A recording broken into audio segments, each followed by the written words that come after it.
Hello, this is Dr. Grande. Welcome to this episode of Alien Lizard Humanoids.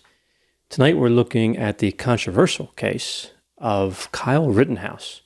And we're recording this on November 19, 2021, the day the not guilty verdict on all counts came through for Mr. Rittenhouse. So we'll start with the introductions. Jeff? My name's Jeff Pincin. I'm a licensed mental health counselor in Delaware and Pennsylvania, and I specialize in the treatment of OCD and other anxiety disorders. And please leave a comment or question in the comments section. We may respond in future episodes. And if I wasn't a counselor, what I really wanted to do was I wanted to contact business owners and ask about protecting their business, even though I didn't have any training or credentials to do so. Turns out it's a bad idea to run towards trouble when you're not, certified to actually do that. Who would have thought? Yeah, I would. It's a rough thing to do. Right. So, counseling. I had to settle. Yeah. Nice, safe life. Yeah. Right. Sit down all day. But it's a bummer you couldn't get your dream off the ground. Yeah, really. Maybe next time. It's a tough break. Yeah. Yeah. So, more shattered dreams. Yep. Right. Mike? Hi, I'm Mike Smith, also a licensed professional counselor in the state of Delaware. I'm specializing in narrative therapy and geek therapy, and a self-styled expert in all things geek. And if I had not become a counselor, I actually was going to start up a car dealership. But because I like cars, and at one time I was good at selling things.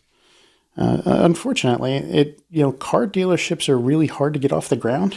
Like, it's really expensive to get inventory, and the other car dealerships are mean and very territorial.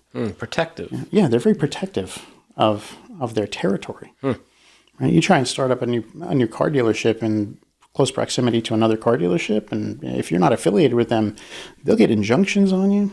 They'll try and shut you down. It's a rough game to try and get into. So I had to settle for being a counselor. Oof, rough. That's rough. Sorry, Mike. Another tough break.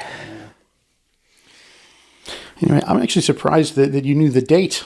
It's not just November. That's right. I should have said it's November. It will be for an unspecified period of time. I don't know. So this case has been front page news for really since the trial started, maybe even a little bit before that, right? And when it happened, this occurred back in 2020, it was kind of a big deal, but as we waited for the trial, everybody kind of forgets about the case. It's on the back burner. And then when it comes up for trial, the facts start coming back, and other information, misinformation starts coming back.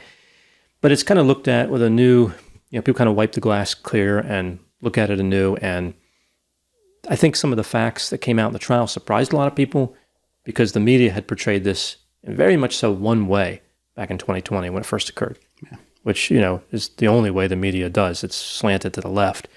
So it's like people thought that Rittenhouse was a really bad guy, whatever, and maybe he is, but that was the perception that you saw in the media. I honestly think the media is not just slanted to the left. It's kind of V-shaped with nothing in the middle. You're either slanted to the left or slanted to the right. Well, there's not much on the right. There's Fox. No, there's a Fox and Breitbart and InfoWars and all. I wasn't counting those two. I was just counting Fox. A lot more independent ones rather than larger ones. Yeah. Yeah. If you look at what's the one that got banned from the trial? MSNBC. Yeah, they're CNN. They're pretty far, typically. Yeah. It's interesting. I actually saw a research study on answering the question, is the media biased? It was a pretty famous study, I think. Yes. And it concluded that undoubtedly the media was biased to the left. And interestingly, Fox News wasn't as biased to the right as much as the rest of the media was biased to the left. I couldn't believe they were allowed to publish it. Right? Well, the media should have stopped that. That's right. I think it's clear. It's important to clarify why this is an alien lizard humanoids. Right. I mean, there were deaths involved, but with the verdict, which you already mentioned, but spoiler alert, he was acquitted of all charges, meaning that technically no murder. It's not a murder part. It's not a murder, so it can't be a murder part, even though there are deaths involved. So it is an interesting case and a weird one.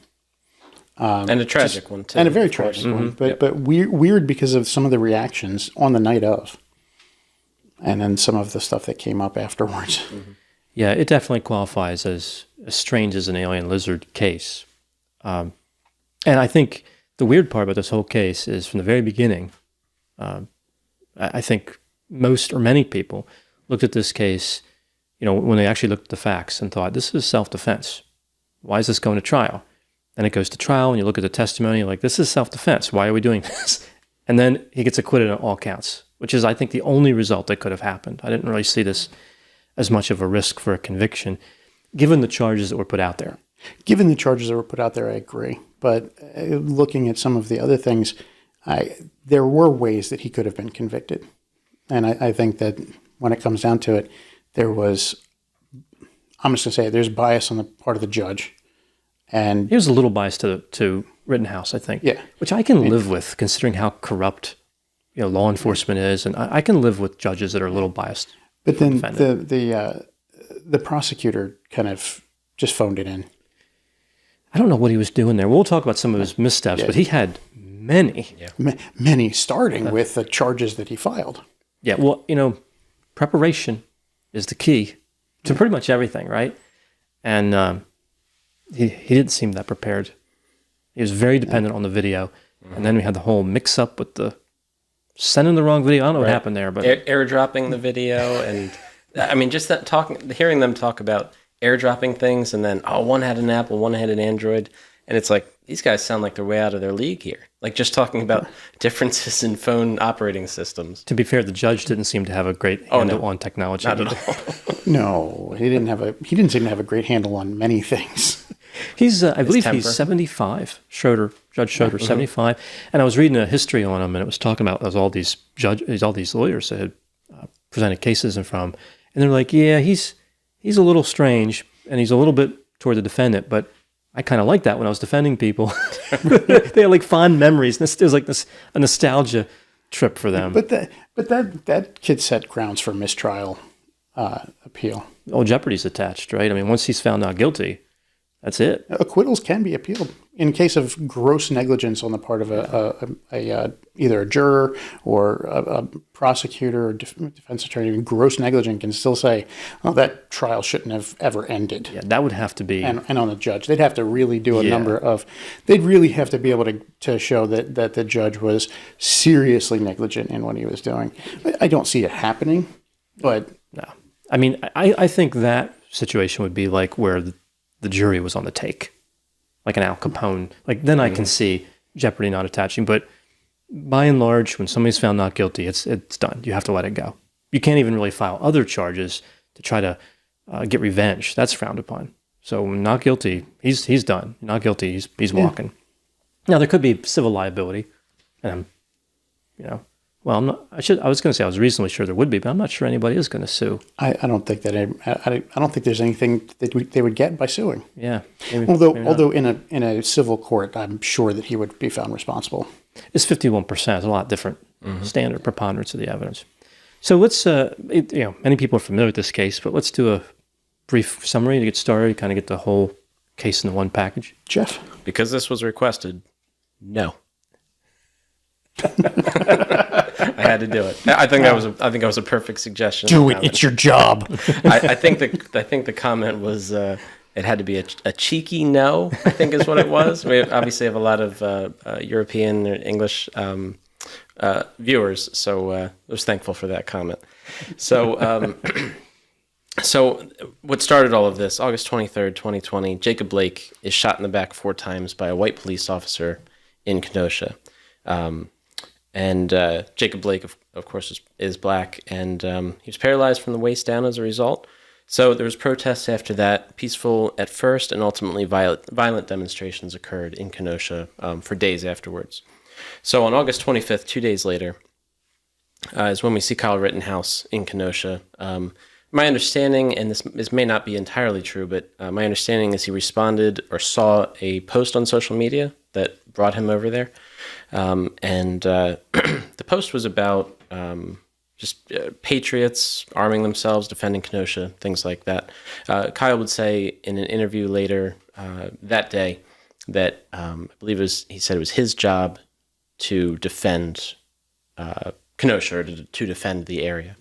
So he was going there to protect businesses. He had earlier that day had spoken to a business owner, a car dealer used car dealership and had asked, it was just Such a lucky guy. right, let down. Yeah. Could have been you. He could have called you. Had just been there, and there was some damage to the cars, and was just talking to this business owner and saying, "Oh, this is terrible, whatever." And had asked him, or implied anyway, that he might need some protection for these cars. There was a text message sent by Kyle to this guy. It was the son of the owner of the business, I believe. Kyle had sent him a message and asked about it, but there was no response in that message. So Kyle goes over there, expecting to defend this car lot because he felt like that was his responsibility. He went with a friend. He went with a friend, right. Expecting to protect this car lot. So, of course, there was a curfew, and so no one was really supposed to be out there to begin with. But Kyle was out there. He and his friend had found some other groups of armed individuals and joined in with them more or less. Not that they knew each other necessarily before that, but joined in. And there was a lot of people, of course, out there. So the night, we'll go into the details, of course, but the night ended with 36-year-old Joseph Rosenbaum being shot by Kyle Rittenhouse.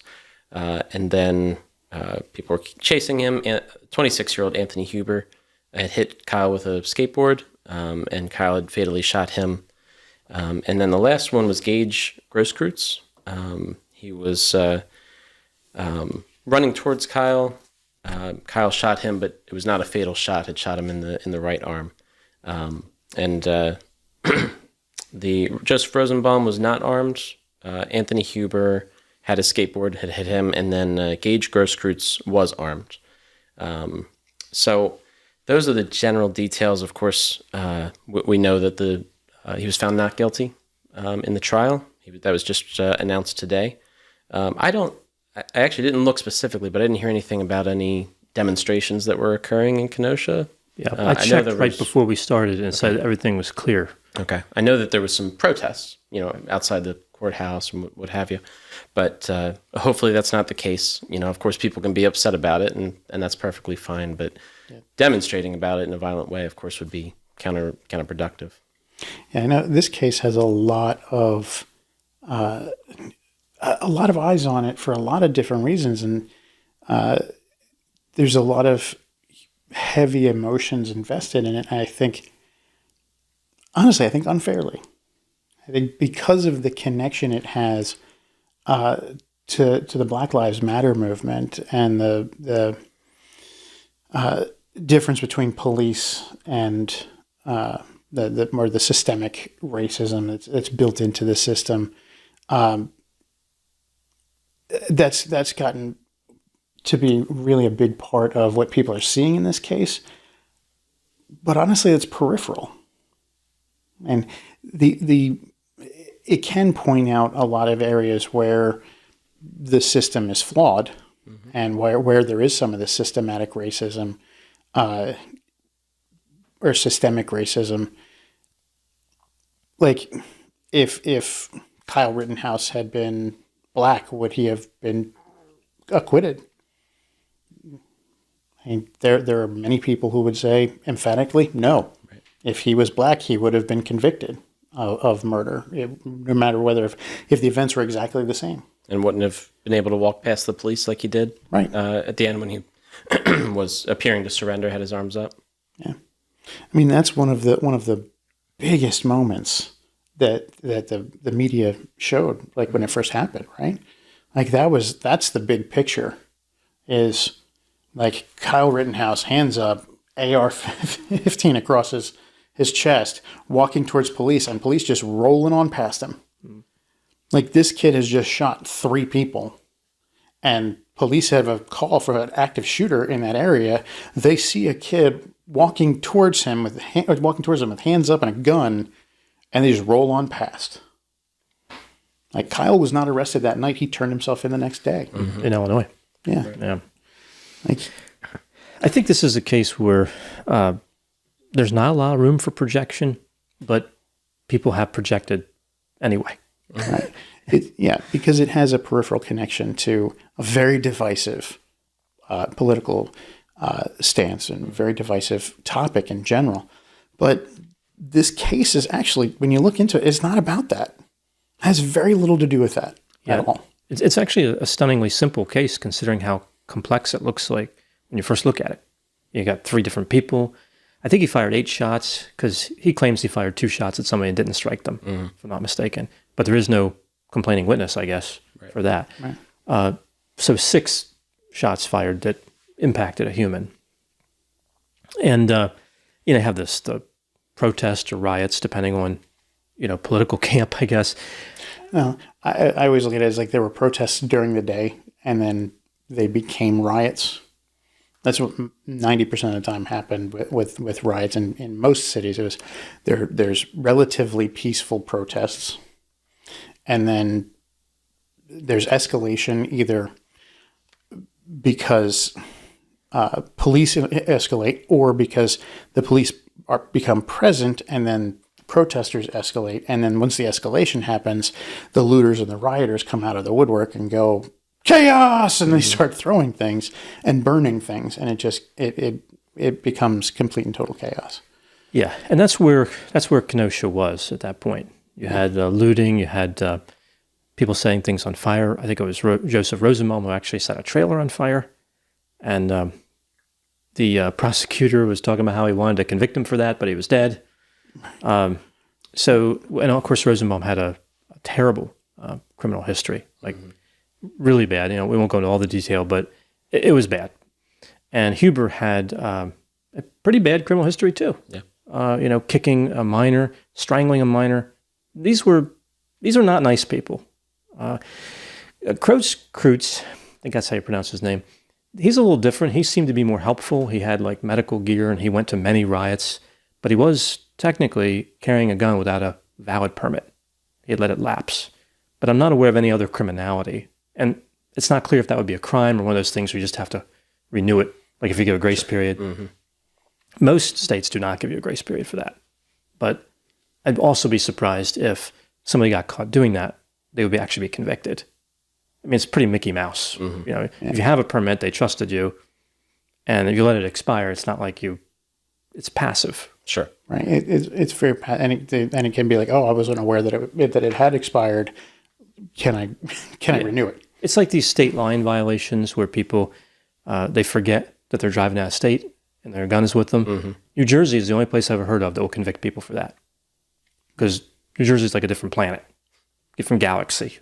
I think it was a woman in Philadelphia who crossed over, like Ben Franklin or whatever, into New Jersey, and I forget what happened, but somehow there's a police interaction, and they found that she had this gun. She had a permit in Pennsylvania, and I believe they convicted her or tried to, because they have a rule against hollow point cartridges, hollow point bullets.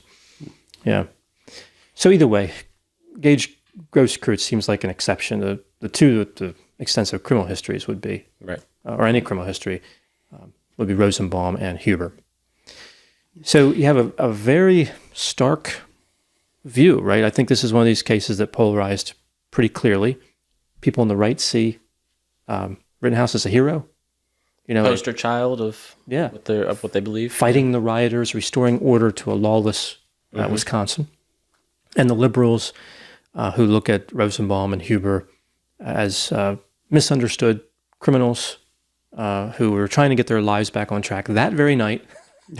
And happened to encounter a, cop wannabe or Navy SEAL wannabe or whatever, who mowed them down with what they would probably say is a fully automatic weapon when it was not. It's not. Now, I will say I'm kind of left-leaning myself, like quite literally right now. But and I do look at Kyle Rittenhouse and say some of those same things. He was a police wannabe. He was, I think so. He was a police explorer. He was a cadet with the fire department. Yeah, it was fire department, right? Not police. Right. No, he had been a police explorer as well. Oh, he had been police and fire department. He was police explorer and he was a cadet with the fire department. It's like a classic sensation seeker. Yeah, he's a very high thrill seeker, and that's where I think like he was a police wannabe. Like that's why he went to Kenosha.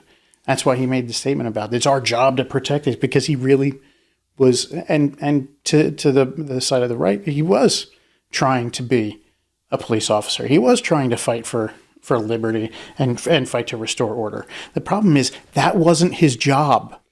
Right. But then He was not a police officer. The other argument would be that the rioters weren't doing their job either, which was not to riot. Yeah.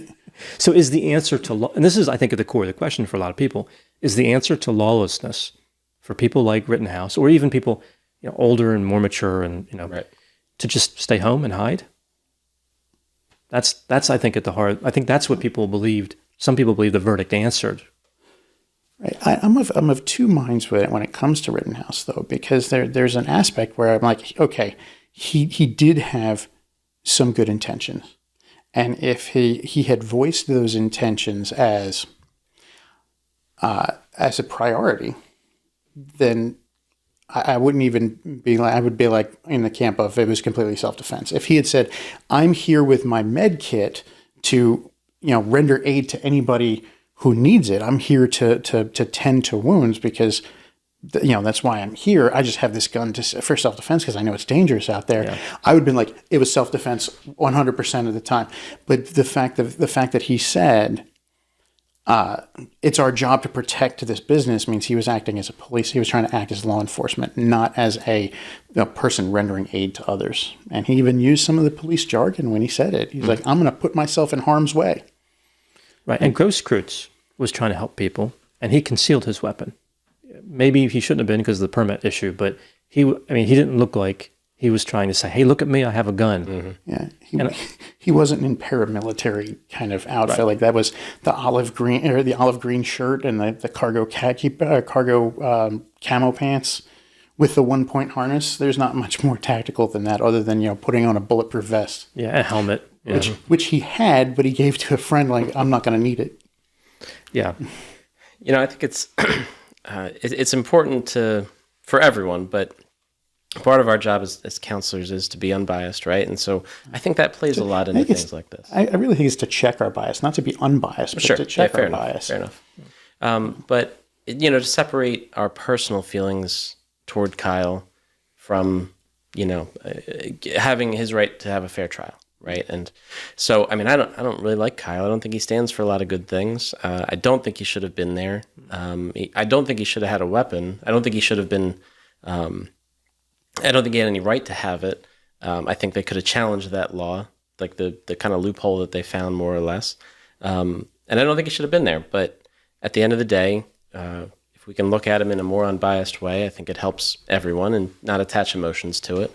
But I can also understand people that get very emotional about it, right? People that would say, well, here's another situation where there was some kind of race-based thing attached to it. Not that Kyle necessarily had anything to do with that directly. Maybe he did. I don't know. But here's another race-based thing that somebody just gets off, and it's attached to a race-based thing. And I'm sure there's more than a few people that were sitting and saw that, heard that verdict, and were like, yeah, I knew it was coming. I knew it was going to be like that because that's what we've seen in the past, specifically attached to the racial aspect of that. But separating the emotions from that, and that's difficult, right? It's difficult to look at the person in a more unbiased way. But I think it's to everyone's benefit to do that, to try our best to do that, to try your best to look at it in an unbiased way as much as possible. Yeah. I agree. I think that the racial aspect of this is actually peripheral to anything. If the demonstrations had been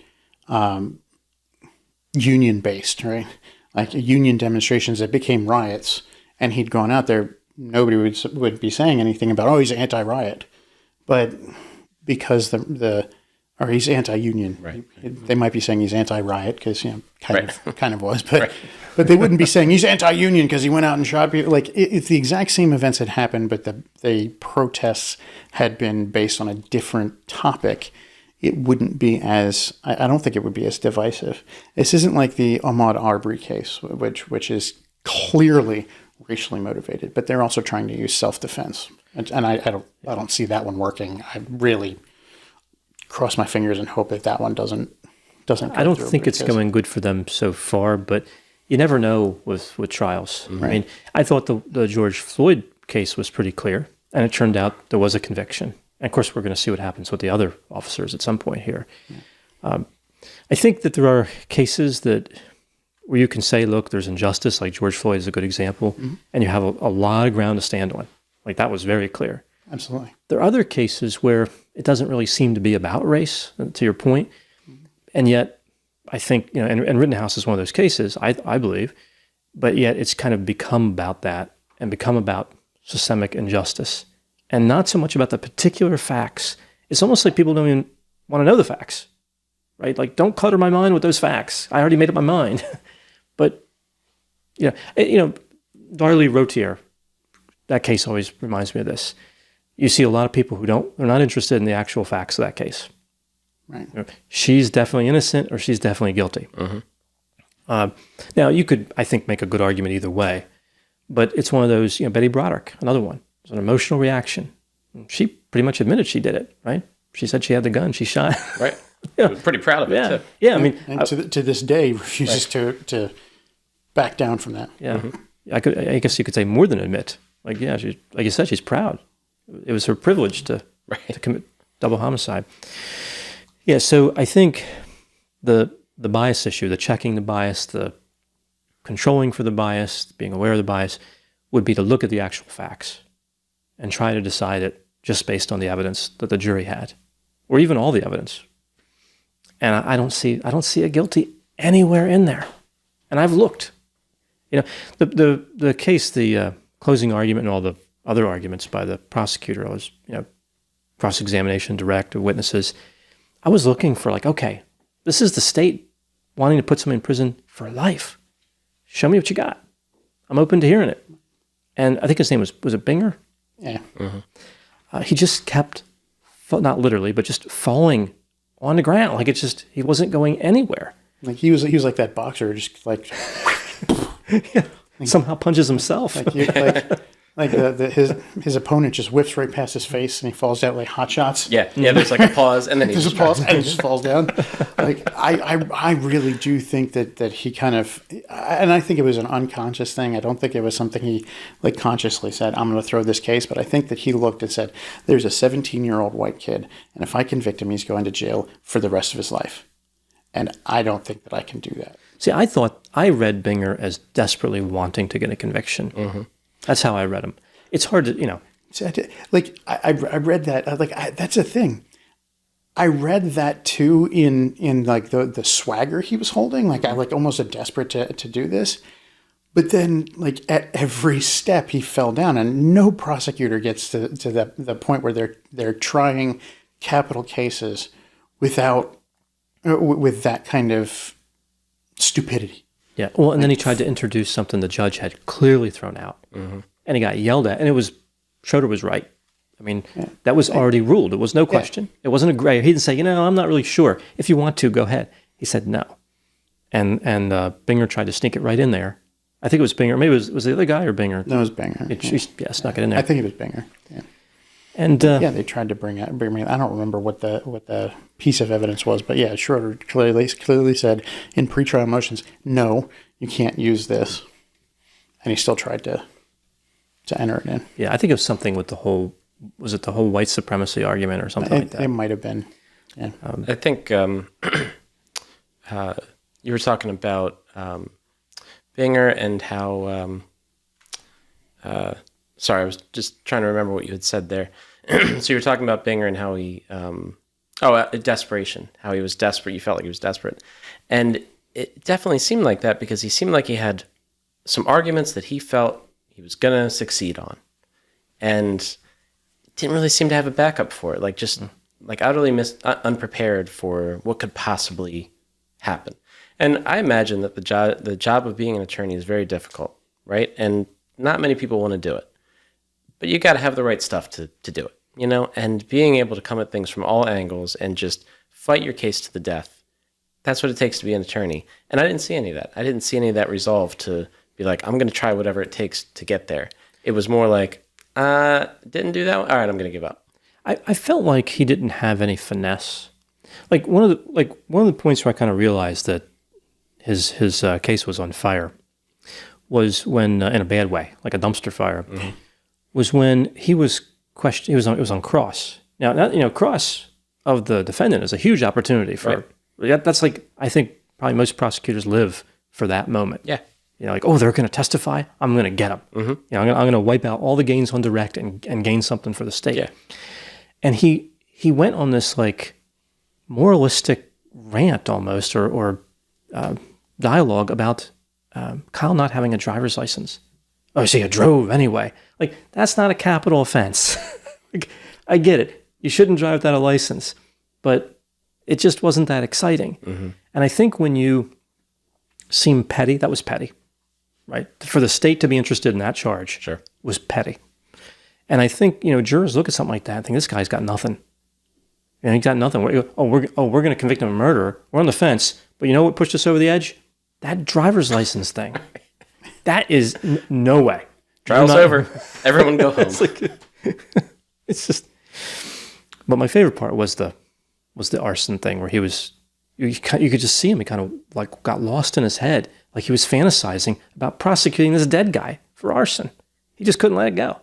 But that's why I thought he did have the eye of the tiger in one sense. Like, he was determined, and he's such a hardcore prosecutor. He even wanted to prosecute a dead guy.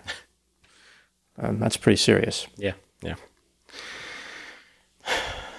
All right. So, taking a look at the merits of the case, right? If we kind of look at what is the evidence we were supposed to make the decision on, I think a lot of it comes down to those. I don't know what took those videos, drones or helicopters or something. A couple of them. Yeah, they said, I don't know if they said drones or if they said it must have been drones. Yeah. Well, that was the one at the That was end. one of the question about the question file about transfer. the quality of it and the trial file transfer was a drone camera, but some of them were taken by people on their cell phones. Did you, in closing arguments? Did you see closing arguments for on Most of it? Yeah. I didn't get a chance to watch the closing arguments. He was playing the video, and this isn't unusual. He's playing the video again to have that be the last thing in the jury's mind. And for a lot of those videos, all I saw was one blob and another blob. Yeah.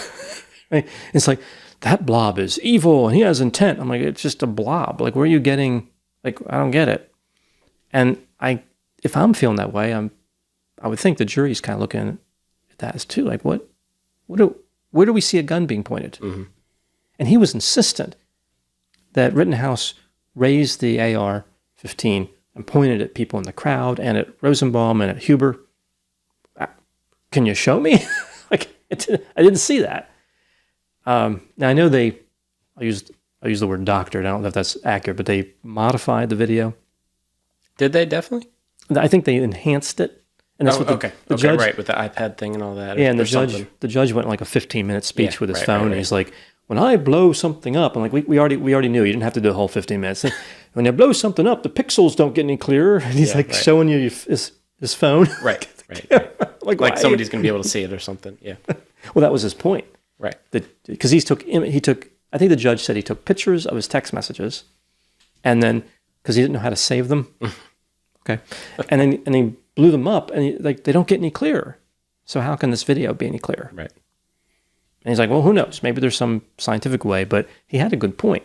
Yeah, there isn't any such computer program that allows you to it's like, hey, can you digitally enhance that? And all of a sudden everything is clear. Like on TV. It's not like it's all not of a sudden like you in, can see it. It's not like in CSI or on the TV. You got a side guy sitting there like, can you enhance that video? Yeah, sure. And then the video just clears up magically. Have you ever seen Law and Order? They would get on the license plate like this, it'd be like on a New York building, like 8 stories up, the camera, and they'd be like, "Hey, can you?" Like Jerry Orbach, can you zoom in on that plate? And you go in, it was like you can see all the like perfectly, no questions. It's like that's a perfect shot. That's wonderful.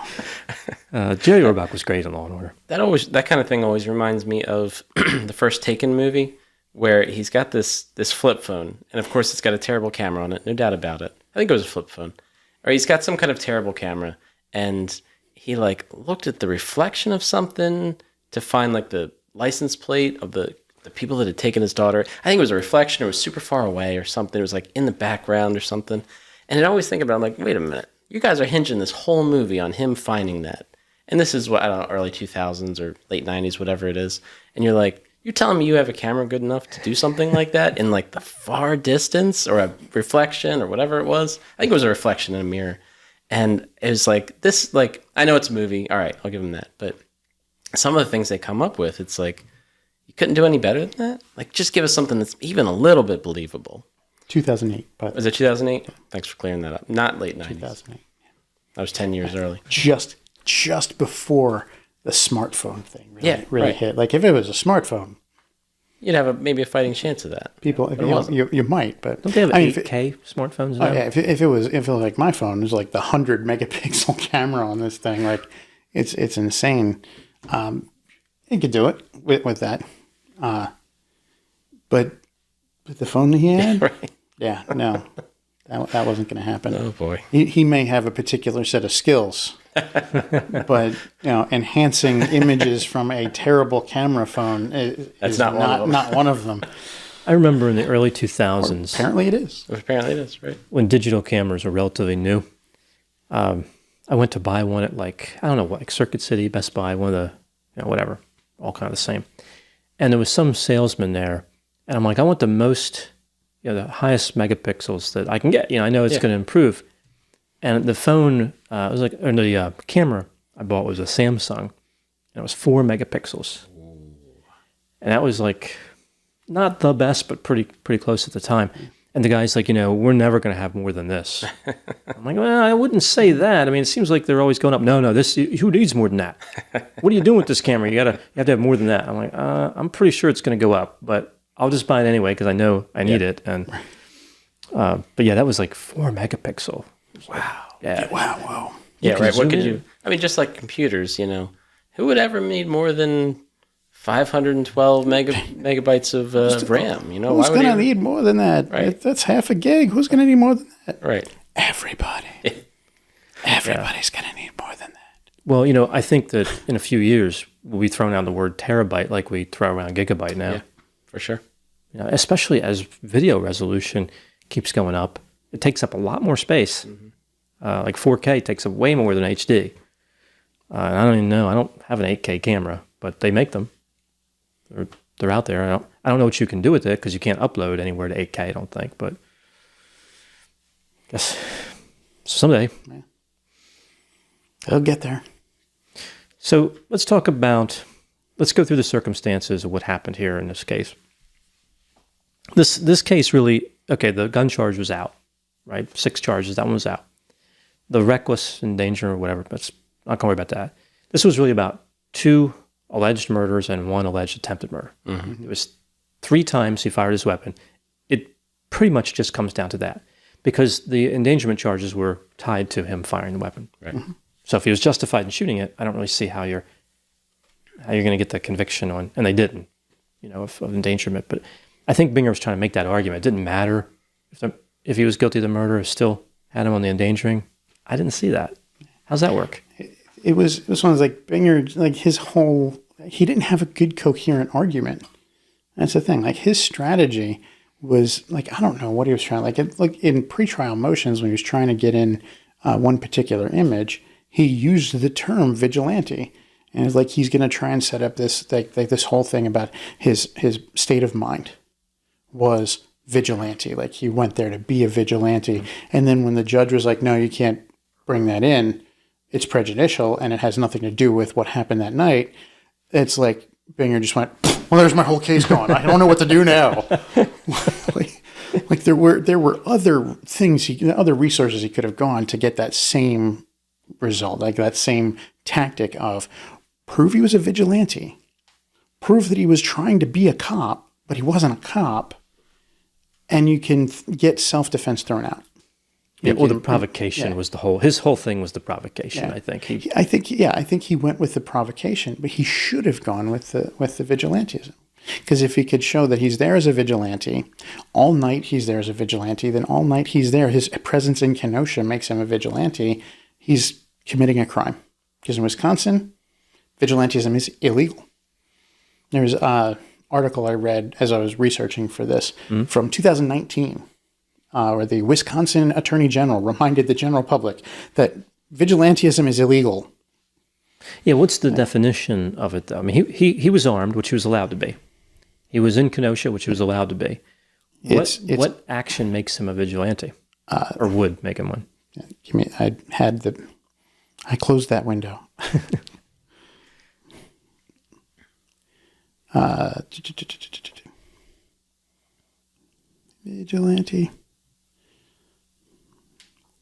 Vigilantism, law enforcement undertaken without legal authority by a self-appointed group of people.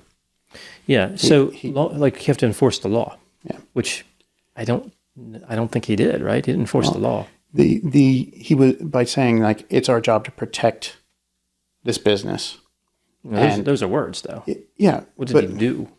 Well, he was there with a gun, and the word saying because it does become intent becomes a very important part of this. But you have to do it too, though, right? Right. Yeah. But he's like, it's our job to protect this business, and he's there on the premises of the business to protect it with a weapon, and he ends up shooting 2 people.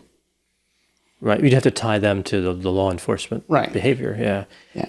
If you can tie in that he went there with the intention of trying to protect that business as his job. Well, we talked about that, though, right? Are people allowed, and I think this is the heart of the case in one sense, are people allowed to defend property, either property they own, now he didn't own it, but property they own or property they don't own? Is that allowed?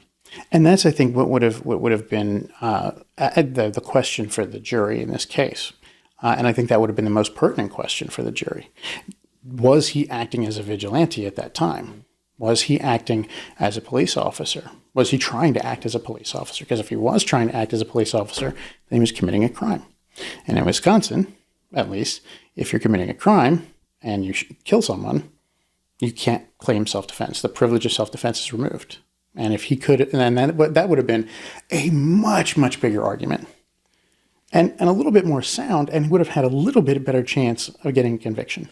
Yeah, maybe a more interesting on a lesser charge. I think. Maybe a more interesting argument because the provocation. I mean, it wasn't there. Yeah. So he was kind of like just dancing around, like flailing about. Like, where is the provocation? Right. I didn't see one point where there was provocation. Because when for the vigilantism, all they have to prove is that he was there to do that job, and then he said, "Hey, stop that." Then that's an act where he's acting to try and stop someone who's attempting to break the law. That he's acting as a law enforcement official. Yeah, I could see. But they could have brought a lot of his background stuff in to demonstrate that. Well, I think the defense could bring in the background of the rioters in that case, right? Because they were breaking the law, right? So kind of like, well, it's a bunch of lawless people. I actually think that would have backfired on the defense if they had brought in that, hey, these guys were criminals. Well, if the prosecutors say, well, these guys were criminals. He was trying to stop criminals. That makes him a vigilante. Tied to the police angle, yeah. Like that would, I think that would have been, because that's the thing, like that's the tactic that would have countered some of that stuff. Like a defense would have been like, oh, if they were good, they would have been like, no, we can't like impugn the people that were shot, because if we bring up the criminal history, then they're just going to be like, well, see, they were criminal. So they were acting criminal. The defense is admitting they're acting criminal, and he tried to stop them. Therefore, vigilante. And I think that would have, like, again, it's more interesting, but it would have had a better chance of some sort of conviction. Probably not of the murder charges, but they would have found something lesser. Well, so this is an interesting point then. There's this debate about whether Kyle was invited to the car thing, and it's a big back and forth. I'm going to assume he is, because there was some communication that said, we want this protected. So from what I read, he did talk to the guy, and he texted. We know that he texted the guy, but that his friend that he ended up going with was invited, and then he was like, hey, can I come along with you after that? And his friend was like, yeah, come on. And they went up. That seems legitimate, right? Yeah. So it wasn't adverse to the will of the dealership owner. He never asked him to leave. He was in a picture with them. Seems clear. Even though I think he said in the trial that he didn't. I believe he said he didn't ask him to come. Right? Didn't he say that in the trial? The son of the owner. Right. Somebody. I don't know if they changed their story or whatever, but they denied it. I don't know if that was the original story, but I thought someone else said that they were definitely invited. So it seems like it's split. I'm gonna And there were some other guys who were there as well. Yeah, that's how he goes to the runner. That's how I look at it. Like if somebody says he was supposed to be there and somebody else said he isn't, then he's safe. It's fine. But what are you allowed to do, right? So if you are, say, he's functioning as a security guard, not a paid one. But again, security guards have to be licensed. Not in all states. I don't know about Wisconsin. I don't know if there's a. I don't know. I know that in Delaware they do because I was store detectives don't have to be licensed. The store detectives don't. And they can stop somebody for taking something. Technically, because I was a store detective too. Technically, you're not allowed to technically not allowed to detain. You can ask them to come back in the store. Well, but maybe the law changed. When I did it many years ago, you could tackle somebody and drag them back in the store. Well, see, that's the thing. When I was going through it, we weren't supposed to tackle. Like we were told, like you're not allowed to. Wink. like I saw other store detectives do it, but when I was in my training period, like I had one store detective who actually chased this guy like half a block and tackled him. And while me and my trainer were walking up to him, she's like, "Never do this. This is illegal. We are technically not allowed to do this because we're not allowed to detain. But if you ever do it, just do it like this." I'm like, what? Yeah. You need to be certified to be a security guard in Wisconsin. Oh, okay. Okay. So he wasn't. He wasn't licensed, and that's the thing. Like if the owner did have reason to fear for his property and his business the night before one of his vehicles had been torched. Mm-hmm. But if he was really concerned about it, there are security firms he could have hired. I think he did hire one, but then they backed out or something happened. And that's that's fine, but it still doesn't make Kyle a valid choice. And if they were like, well, we might have people come up, let's not have them come up, and then they show up anyway. Well, we're not going to send you away. Yeah. I think the car dealer took a big chance by inviting armed people to stand on the property. Mm-hmm. Absolutely. I think you're better off letting the insurance company just pay you back for whatever burns. Yeah. In that case, but I can connect with the argument that people should have a right to defend their property. Right? You break into a house and a homeowner's in there, even if you're only intending to steal, homeowner can shoot you. Mm-hmm. No two ways about it under law. I don't think they should if they knew you were only going to steal, but realistically they could. Yeah. And how would they know? Of course. Yeah, but, right. Yeah. Like Richard Ramirez. Like how do you know he's just going to steal? Right. And that there's an emergent element to that though. There's I was at home. This person broke into my home. It's completely different to go, well, I'm going to go downtown to a business and protect that business. But there's a looking for trouble angle that, now, a lot of people say he wasn't looking for trouble. I don't know if he was or he wasn't, but he took a weapon into an area, and it seemed to be a weapon designed the way he was holding it, like strapped to his chest, to intimidate. Mm-hmm. I'm a pro-gun person, right? He had the right to carry it. I'm all for that.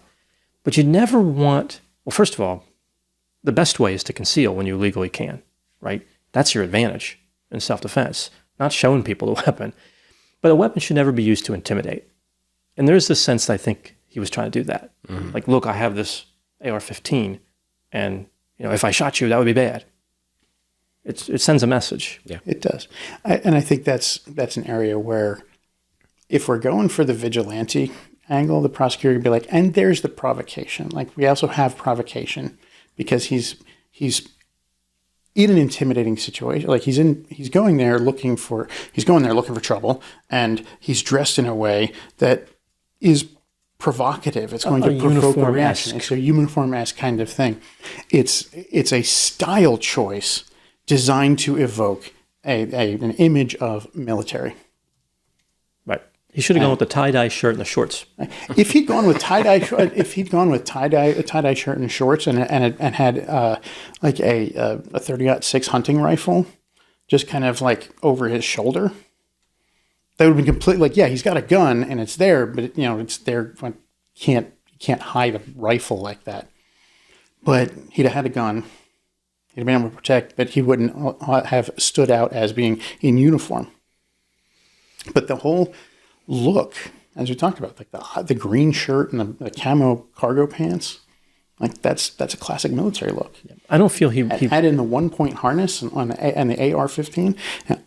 I'm pro gun too, and I hate it when the media goes military style weapon, assault weapons. Yeah, assault style, because they don't say assault weapon anymore because they say style, say assault style weapon, because like technically there is only one legal document in the United States that classifies anything as an assault weapon, and that's the U.S. military code, and it defines an assault weapon as one with a select fire feature, which the AR-15 does not have. Therefore, it is not an assault weapon by definition.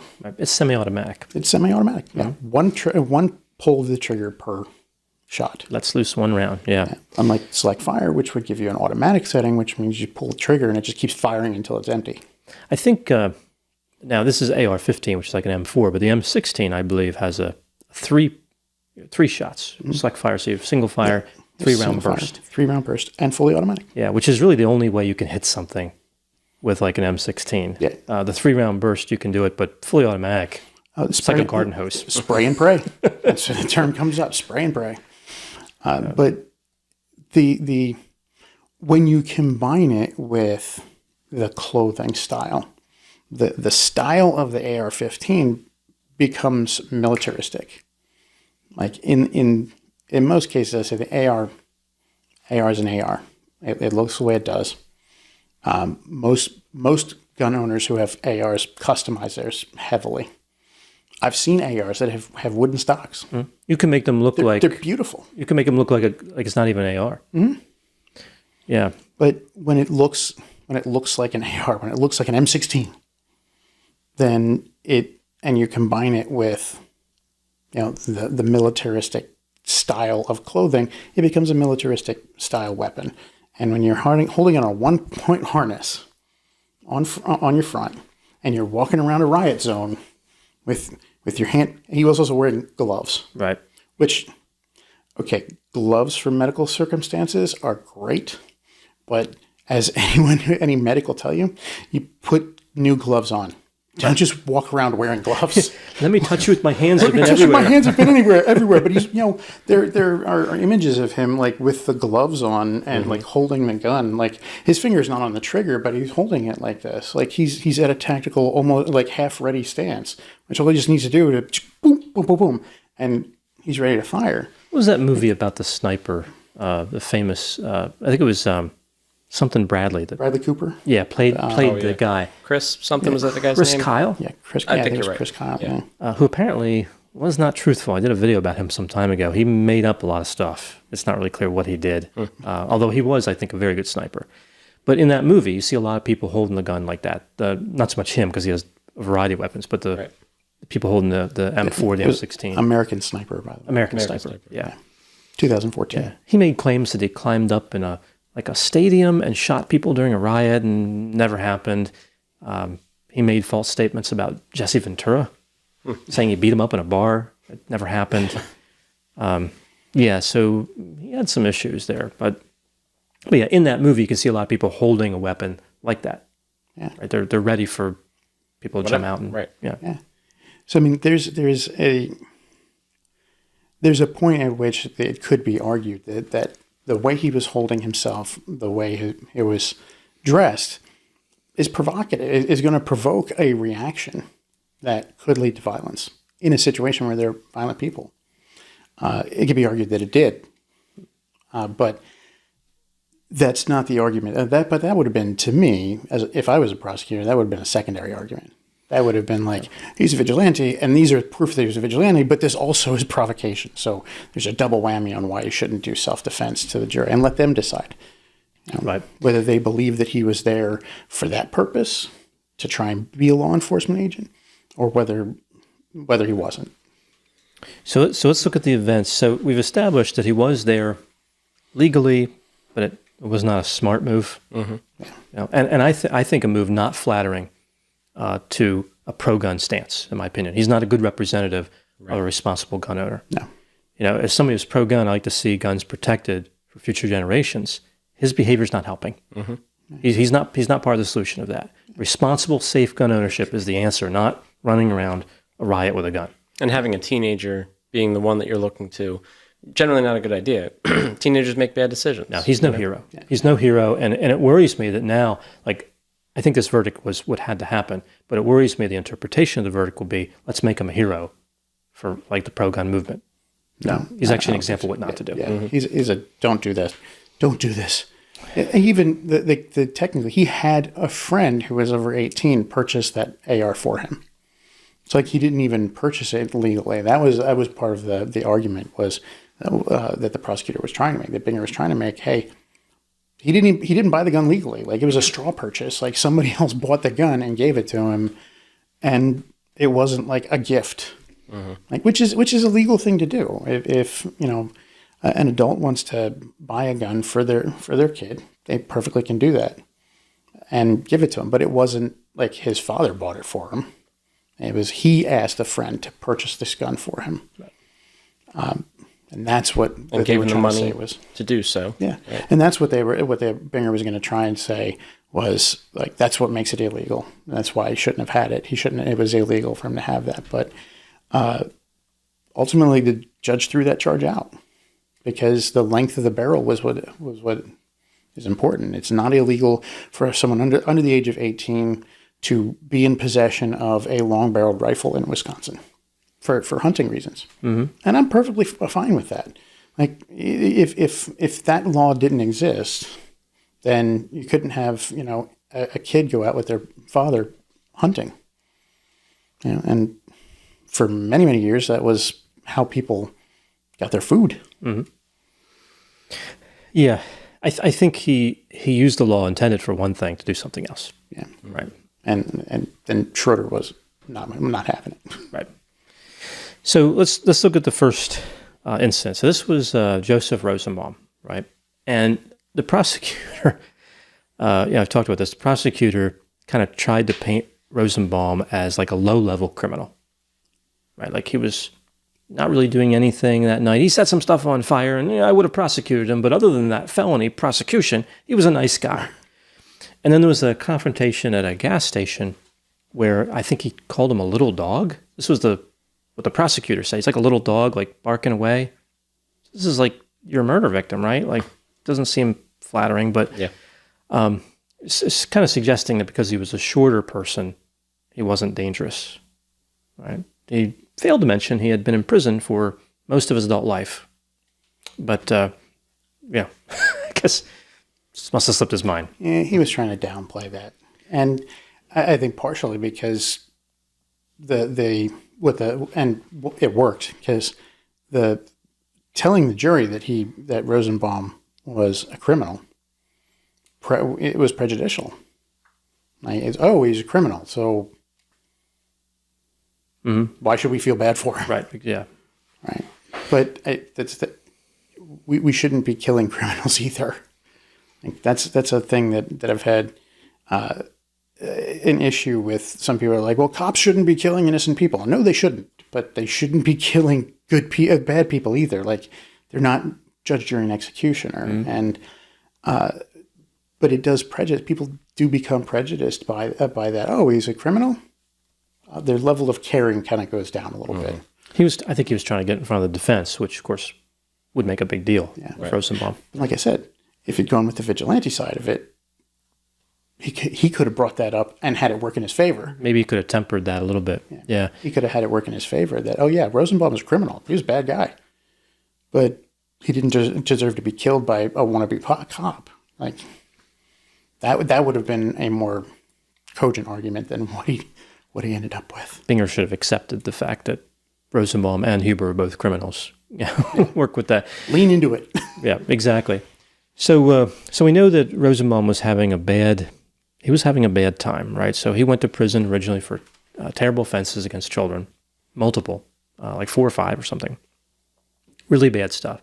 But interestingly, he served so much time because he kept getting in trouble in prison. They kept extending his stay, right? He gets out and he has all kinds of problems. I think he had a kid with somebody, and then I don't know what the story was exactly. He followed, I don't know if I'm thinking of Rosenbaum or Huber. One of them followed someone back. That might have been Huber. But either way, all these different gyrations he goes through to end up in the hospital. where he had, I guess, attempted to bring an end to his life. He still had the bag. He got out that day. He still had the bag from the His hospital. belongings.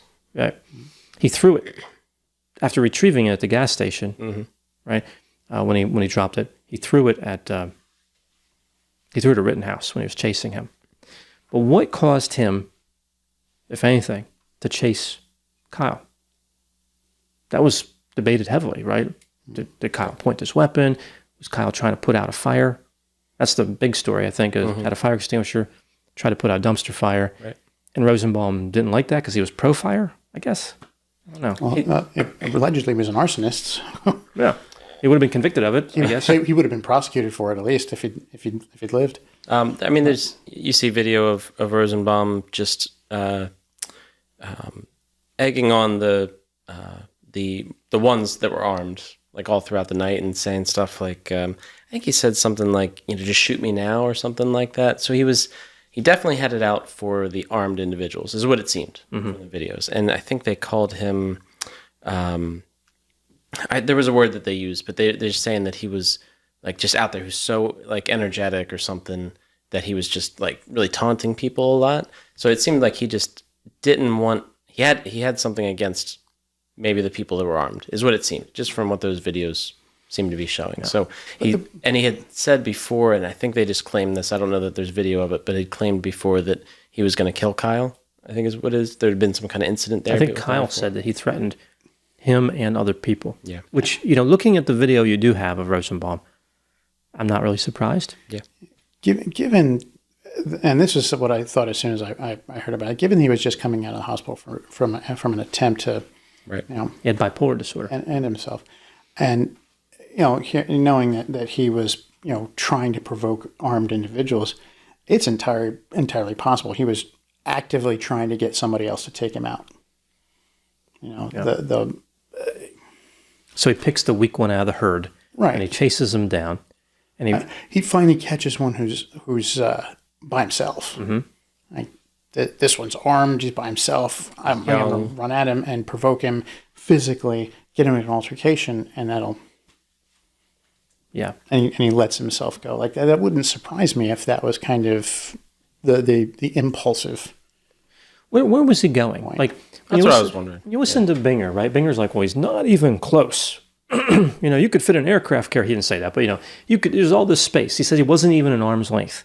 I'm not sure he knows what arm's length means because Rosenbaum's hand was almost on the gun. There wasn't any daylight there.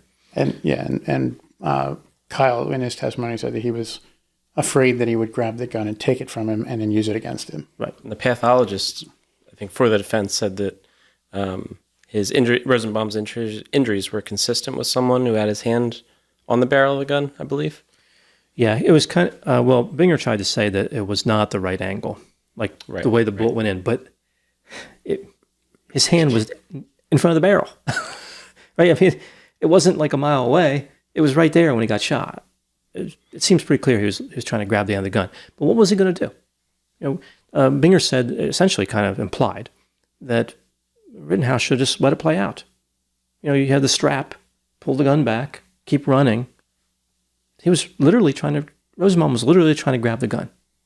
Is that a great idea to still be passive? I mean, I think you can make an argument that Rittenhouse was in fear for his life. Yeah. Unarmed or not, Rosenbaum was dangerous. He was a convicted felon. He had been dangerous at other times, committed other felonies, allegedly. And here he was trying to grab the guy's weapon, the kid's weapon. Well, he had committed other felonies. He'd been in prison for them, so those are not, alleged. I mean, that night. Since he had gotten out of the hospital, there were some alleged other felonies that he had done. But I think that he was more likely to be a danger to himself. Like I do think that he really was intent on getting someone else to end his life. Yeah. Now, I don't know how this works, but Kyle shot him 4 times. And so I get it, the heat of the moment, Kyle is potentially fearing for his life and you perhaps don't have total control over what you're doing at that point. So understandable. But I wonder if an argument could have been made, even for a lesser charge, of Kyle being able to do something different in that moment, like maybe not fire 4 times, like, is it still, and I'm not saying that this is actually an argument, like I'm no expert in this, so I don't know if it could actually fly, but, is it an argument that because he fired 4 times, is that still self-defense? In other words, could he have just fired 1 time and be like, oh, I get it, that makes sense. And sure, he may not have been in control of himself, that makes sense too. But I just, someone who was a better attorney perhaps could have made a different point, even for a lesser charge, about what Kyle was doing at that moment. I don't know if that could be true or not, but that's when I watch that video and I hear 4 shots. I know there was other commotion. There was a shot fired by someone else before it. Kyle didn't know what was in the bag. Okay. But I wonder if there was other details that could have been focused on in that. To that point, there was a conversation I had with an attorney. This is many years ago now, so it might not be true, but in the state of Delaware, it was true for a time that if you only fired 1 shot, you could not claim self-defense because it showed an intent in aiming, which if you had the time to aim, it showed you have control. It showed over you have something. control over a situation. It's not self-defense. You have to fire multiple shots. Alternatively, there are other states where the opposite is true. Sure. Like you said, if you fire more than 1 shot, that shows your intention is to kill and not just to separate out from the situation. So it's not self-defense at that point, which it just shows that different states have different rules for the same thing. Mm-hmm. I'm more in favor of the Delaware standard that I was told, because if you're really in a situation where things are going south and you're in fear for your life, just pull the trigger as many times as you can. Look what happens in these police videos. I saw one not too long ago where I think it was in Maryland, where a suspect had a knife, and a police officer responded to it was an apartment complex, and he was maybe 50 feet away or so, and the guy just started full out running with the knife in his hand. It was a scary video to watch from a body camera perspective. Mm-hmm. Yeah. Like, you're just like on the edge of your seat, like, pull the trigger. Like you would pull it like 100 times seeing this. I think the guy fired 6 or 7 times, but it was very quick. Sure. And they all seemed very necessary. And the guy fell 3-4 feet from his body, mm-hmm. like with a knife sticking out. Yeah. In Delaware, I don't know. I don't think there is a law specific to number of times fired. At least I'm not aware of one now. But the training typically is 2 shots center mass, and then what they call precision shot to the head. That's how the police are trained. And the idea, even though a concealed carry holder is not a police officer, the idea is the same. You're using lethal force to end the confrontation, and that means killing the person is the object. Right? I mean, sad to say, that is the object. The whole idea of shooting the knee, and that's just fantasy. That's a bad idea. And it really is fantasy. It's movie stuff, because the center of mass is the biggest target. It takes a lot of training to hit smaller targets. The knee is a fairly small target. Like, my kneecap is about that big around. And imagine the fear, like having a guy charge you with a knife. Yeah. I mean, you also have to account for jams. Like, you have to be ready to clear a jam. Like, you can't assume every time you pull the trigger, you're going to let one fly. You hope that's the case. But, I mean, semi-automatics, especially if they're not maintained correctly, they jam all the time. It's a scary... You're going to do what you got to do. Even with a lot of training and stress management training, there's a great piece on a 2020 episode that came out very shortly after Breonna Taylor. That actually a close friend of mine is actually in that episode, because she's a police officer in Maryland, and they were filming a training that's specifically designed to help officers make better decisions under stressful circumstances. Yeah. Even with that kind of training, trying to aim at someone's knee when they're running straight at you. Now, even if they're standing still, I mean, like RoboCop could like precision aim for a specific shot through a dress. Get you the gun out of your hand, right? Right. But that's RoboCop, and it's fantasy. A human being, even as good a shot as you might be, you'd have to be a really great trick shot in order to do it. There are some individuals out there who could do it, There's some individuals out there who do, especially like cowboy action shooters who do like speed shooting. They could do it. They could do it. Yeah. Like they could at 25 feet hit a 6 times a steel target about that big around from the hip, like just bah, bah, bah, bah, in like 3 seconds. Those guys could do it. But they spend like 8 hours a day for 20 years to get to that point where they can do that. Your police officers can't. And your 17-year-old Kyle Rittenhouse probably couldn't either. No, absolutely not. No, generally, I'm not aware of any precedent where juries disfavor multiple shots unless you really go overboard. Like if he unloaded, I don't know what kind of size magazine, I'm assuming a 20-round magazine, one of the tubes, he got 21. If he fired all 21 rounds, that would be something to look at. But 4, I believe he fired all 4 in 2/3 of a second. Yeah. I mean, it's that easy. Yeah, I think he was just really, really afraid. I do too. Mm-hmm. Yeah. So now, after this, right, now this gets all murky again, looking at those grainy videos. Some people say the crowd was closing in. Other people say it was running away. The video I saw, it looked like the crowd was moving away a little bit, like they might have been scared. Mm-hmm. Other people approached to help Rosenbaum. Right. He was mortally wounded. I mean, you hear gunshots, especially 4 of them in rapid succession. There's going to be, I think there was a surging in both directions. So a bunch of people are like, oh God, they're doing gunshots, and they're running away. And then there are a bunch of people who were like, what the hell's going on over there, and surging forward. Mm-hmm. So depending on the angle of where you're standing, you might have seen primarily people running away or people running towards, when the truth is probably like there were some people coming towards, but many people running away. Yeah, because the argument here Binger made is that Kyle should have just stayed there. No one was yelling, get him or beat him up. Oh, I don't think that's true at all. I think they were, and I think it's reasonable to believe that their behavior was unlawful and they would do that. So he called a friend, said something like, I shot somebody. And then he starts running for the police line, which wasn't actually that far away. And as he's doing this, there's a lot of people at this point now yelling, I think this is more established, get him, and other choice words. Yeah. Mm-hmm. Why did you shoot him? Right. Yeah, stuff like that. Many expletives. Mm-hmm. Huber runs by Grosskreutz, right? So he runs by him. Grosskreutz sees this. Huber chases Rittenhouse down. I think on 2 occasions hits him with a skateboard. Mm-hmm. Mm-hmm. The last time Rittenhouse hit him with a bullet, and that was a better choice of weapon. Then skateboard versus AR as far as weapon goes. Mm-hmm. Yeah. I'd say the AR wins the weapon battle.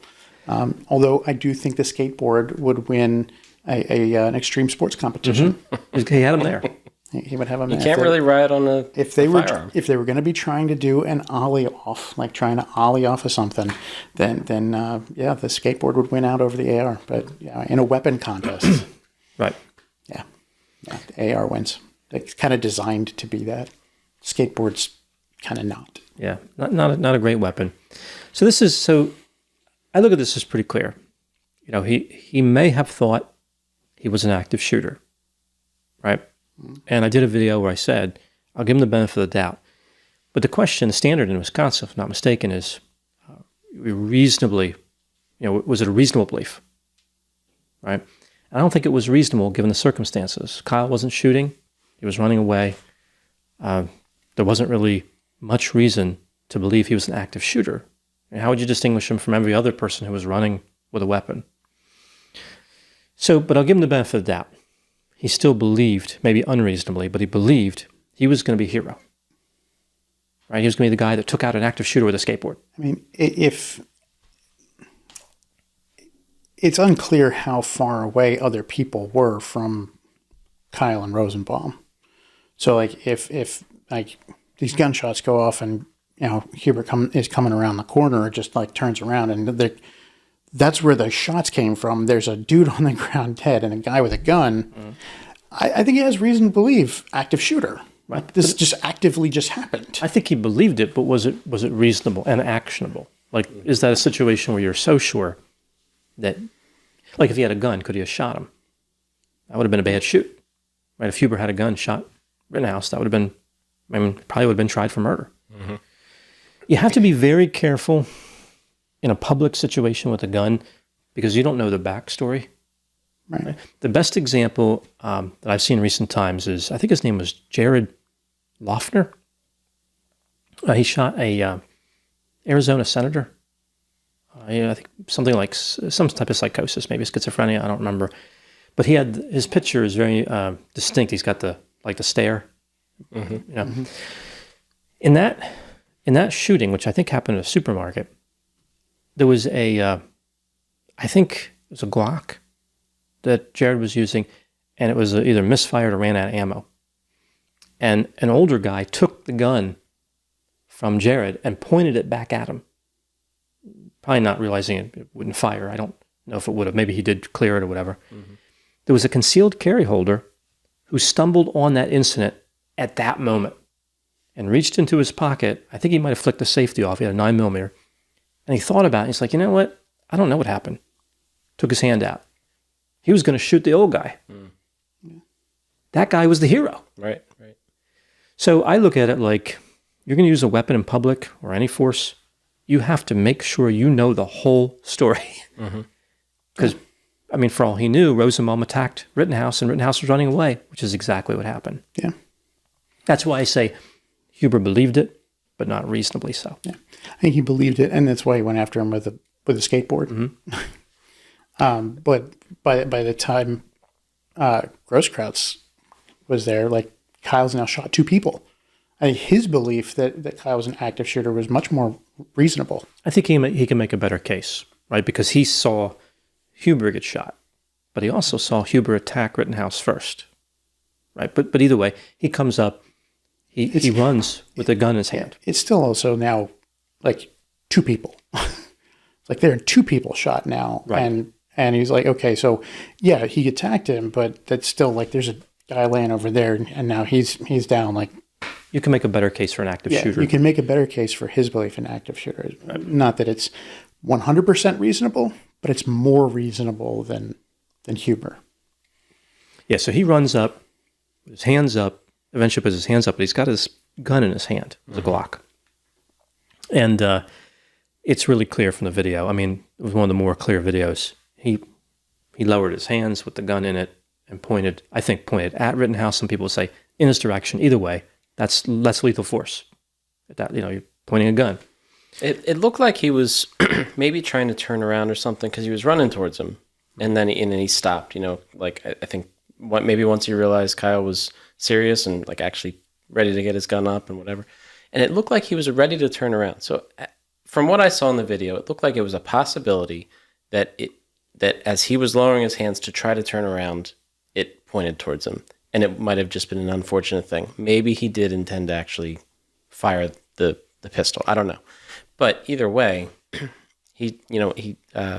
Grosskreutz was in a bad place because he's running towards the guy with the gun. He knew he had already shot other people. And whether he intended to shoot Kyle or not, his gun was pointed toward him. And the video of it, is clear. He put himself in a bad spot. I think Gage Grosskreutz believed he was an active shooter. But again, I would say not reasonably so because he didn't have the whole story. And clearly he was confronting somebody who was not. I just can't get over how he ran up to somebody holding an AR. Mm-hmm. Like, not many people would do that. I don't think that's very smart. Like, I'm sorry, if I was going to point my gun in his direction, I wouldn't be running up and then getting close. Like, that's ridiculous.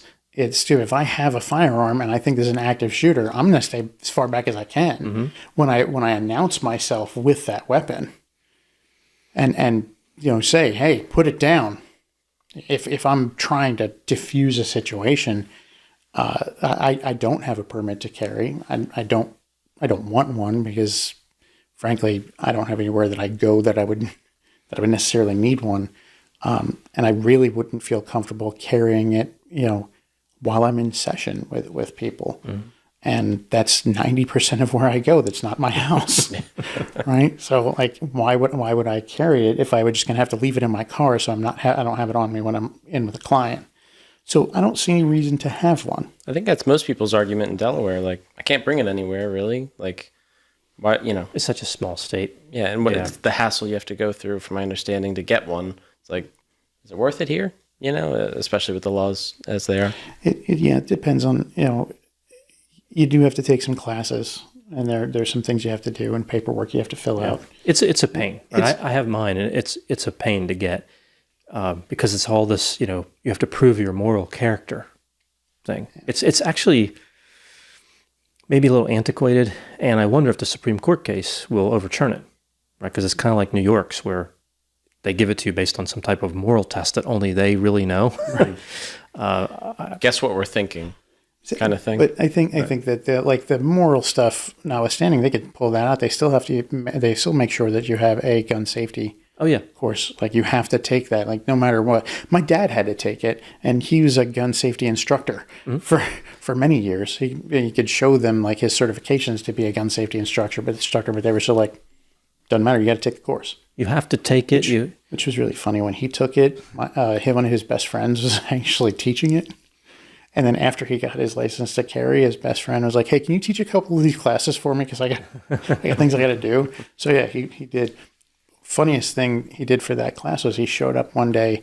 It was midwinter. He showed up one day to the class wearing a big, heavy coat and asked the class at the very beginning, he's like, "How many guns do you think I have on me right now?" He had 17 on it at that point. 17 weapons on it. One of them was a BFR, which has like a 10-inch barrel. It's huge. Yeah. But he just wanted to show, like, you can conceal a number of different weapons on you. But yeah, like I said, I don't have a concealed carry permit. But if I happen to be in a situation where I believe that there was an active shooter, I think that I know that I wouldn't get close to them. And I would like to think that I would try to, maybe de-escalate, have my weapon ready, be like, "Hey, I got a gun too. Don't lift yours up. Put it down on the ground, please." I don't think I would be that calm doing it, but well, it's all about knowledge. I wouldn't run up to them and try and get within 10 feet and then go, "Oh, you know what? I got a gun." Yeah, it's all about knowledge, and I don't think Gage knew. Right? Grosskreutz didn't know. And he ran up kind of like not knowing what to do, maybe. He's got the gun in his hand, and according to his testimony, he was worried about Kyle racking the slide, like racking, operating the bolt, like pulling it back. He said that he did, I think. But he wouldn't or somebody need to. said that he did. Kyle said he didn't. He wouldn't need to. I didn't see him on the video doing that. Well, I think Gage said that he did, that Kyle did. Right. Gage said right. they operated the action, like almost like it was jammed. He's like, "I'm going to get you." Getting ready for, yeah. But the weapon didn't stovepipe. There was no other jam. Like, it was operating fine. Yeah. Why would he do that? If he's got a standard magazine in there, 25 rounds, then he's only fired 5 at that point. There's no reason to. I think he said 8, right? He claimed 8. A total of 8. Right. After he shot it at. This is right. So it had been before he fired at 7. Grosskreutz. 7. He's fired 7 shots out of 25. No stovepipe. Like, yeah, that would have been an obvious thing to be able to see. He didn't need to operate that bolt. No. I'm trying to picture, like, and I'm going to use the word excitement, not that it was a positive thing, but I'm trying to picture the level of excitement that occurs in a situation like that, where there's, riots and there's just people, and it's dark and you're not really sure what's going on. And, you hear shots, and then you see someone running. And so in their minds, maybe it was an active shooter and therefore someone to be stopped. And I imagine that, not really thinking about much, I'm going to run into it and try to help, try to save someone. Or maybe not. Maybe I'm just mad at this guy because I don't like this guy. Any number of things. But the fact of not thinking and just being in an environment like that, where there's many people with guns, there's many things going on that you don't know the full extent of what actually is going on. You don't know who's the bad guy, who's the good guy. And the whole situation is just terrible. And because perhaps of that excitement of, I'm going to do something impulsive and not really think about it first. And here I am in front of a guy with a gun. And here I am hitting someone, thinking I'm doing something good. And maybe you could have stopped further situations. I don't know. But thinking I'm going to do something good, when in reality, this could turn out, and did turn out, really bad. right with him getting killed. And it's a it's a shame, right? But it's what they found themselves in. And obviously the answer is don't be out with rioters, maybe. Don't be out in situations like this, ideally. Of course, people are upset, and that's fair. But you're in a situation like that, and you're probably going to do impulsive things because you're in a crowd. Crowds do impulsive things. People do impulsive things. And not thinking about things is just a recipe for disaster. And it turns out things like this. I don't think I've ever voiced it, but I think my rule number 2 for life, rule number 1 is don't go to prison. I think rule number 2 in life is don't be around riots. just seems like a bad idea all around. And rule number 3, of course, is don't eat stale cereal. No, it's never go after the Maltese Falcon. That's rule number 3. So the argument for the kind of pro-Rittenhouse people would be that you have a right to defend property, you had a right to be there.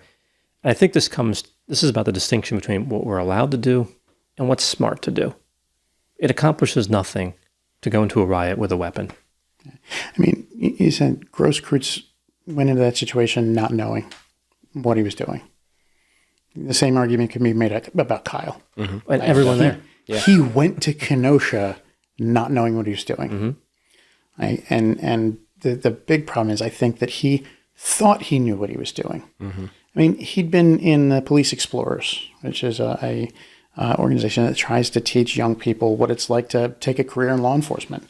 It tries to give them an idea of what training they'll need in order to become a police officer and give them a taste of the type of physical activity that's needed that they do and gives them some mentorship. And it's honestly a good program. But I think Kyle Rittenhouse became like super dedicated to that ideal. Mm-hmm. That he was going to be either a cop someday or a firefighter. He was going to be a first responder, high thrill seeker. Mm-hmm. I think both Hubers and Grosskreutz were also high thrill seekers. Antisocial and thrill seekers, yeah. Jumping towards danger. Everyone else is running away because and I'll be honest, my first thought if it's an active shooter is where can I hide? Mm-hmm. Right? And that's the training that most people get. I was a security guard. I was a licensed security guard for a while. I didn't have a license with firearm. But I was a licensed security guard, and we went through active shooter training. And the active shooter training for security guards is find a room, close the door, lock it. Yep. Try and get as many people in the nearby area into that same room as possible, as quickly as possible. Then close the door, lock it, everybody get low. Because that's the smart thing to do. It's something we see in movies that you should run toward an active shooter with a skateboard or a gun. Right. I mean, it's what all of our action heroes would do. Mm-hmm. Absolutely, yeah. And I think that's the example for the high thrill seekers. Yeah. And I think that's one of the things that drew Kyle to Kenosha. I think that for me, I dislike the reason he was there. I dislike the way he said that he was there.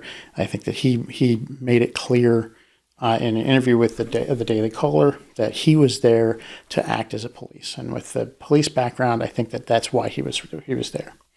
I think it would have been completely different if he'd been, I'm here with my medical kit. Like, I'm here to help those people because I know a lot of people are getting injured. I'm here with my med kit to do that. The gun's for self-protection, but my first priority is making sure other people get help they need.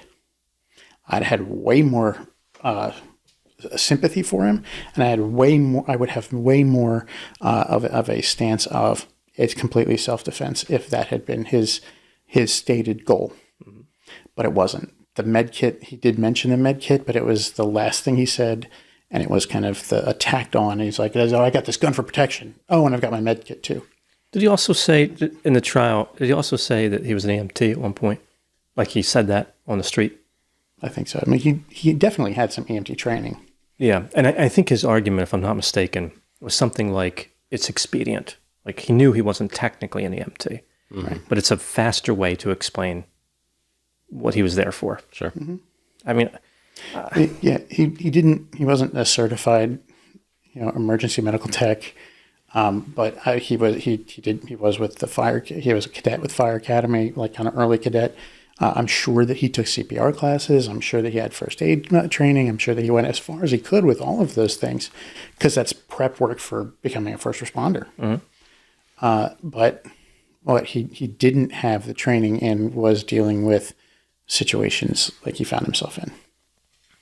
And that's the problem. He didn't know what he was doing. No, and he wasn't part of an organized effort like the military or the police, where you have, a police officer's best weapon usually is the radio.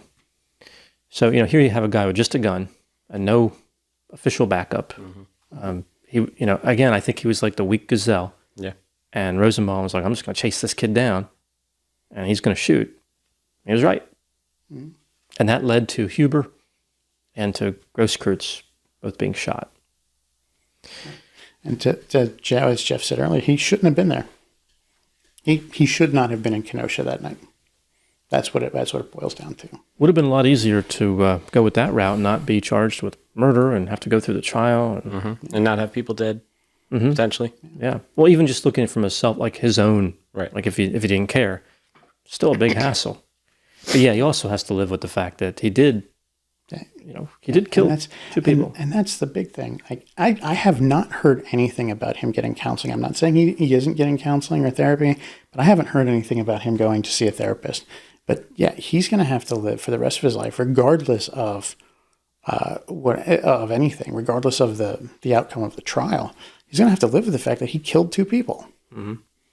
I imagine that because he's viewed as a hero by some, maybe many, I don't know, but at least by some. And he also won the trial. Like, he got acquitted of those things.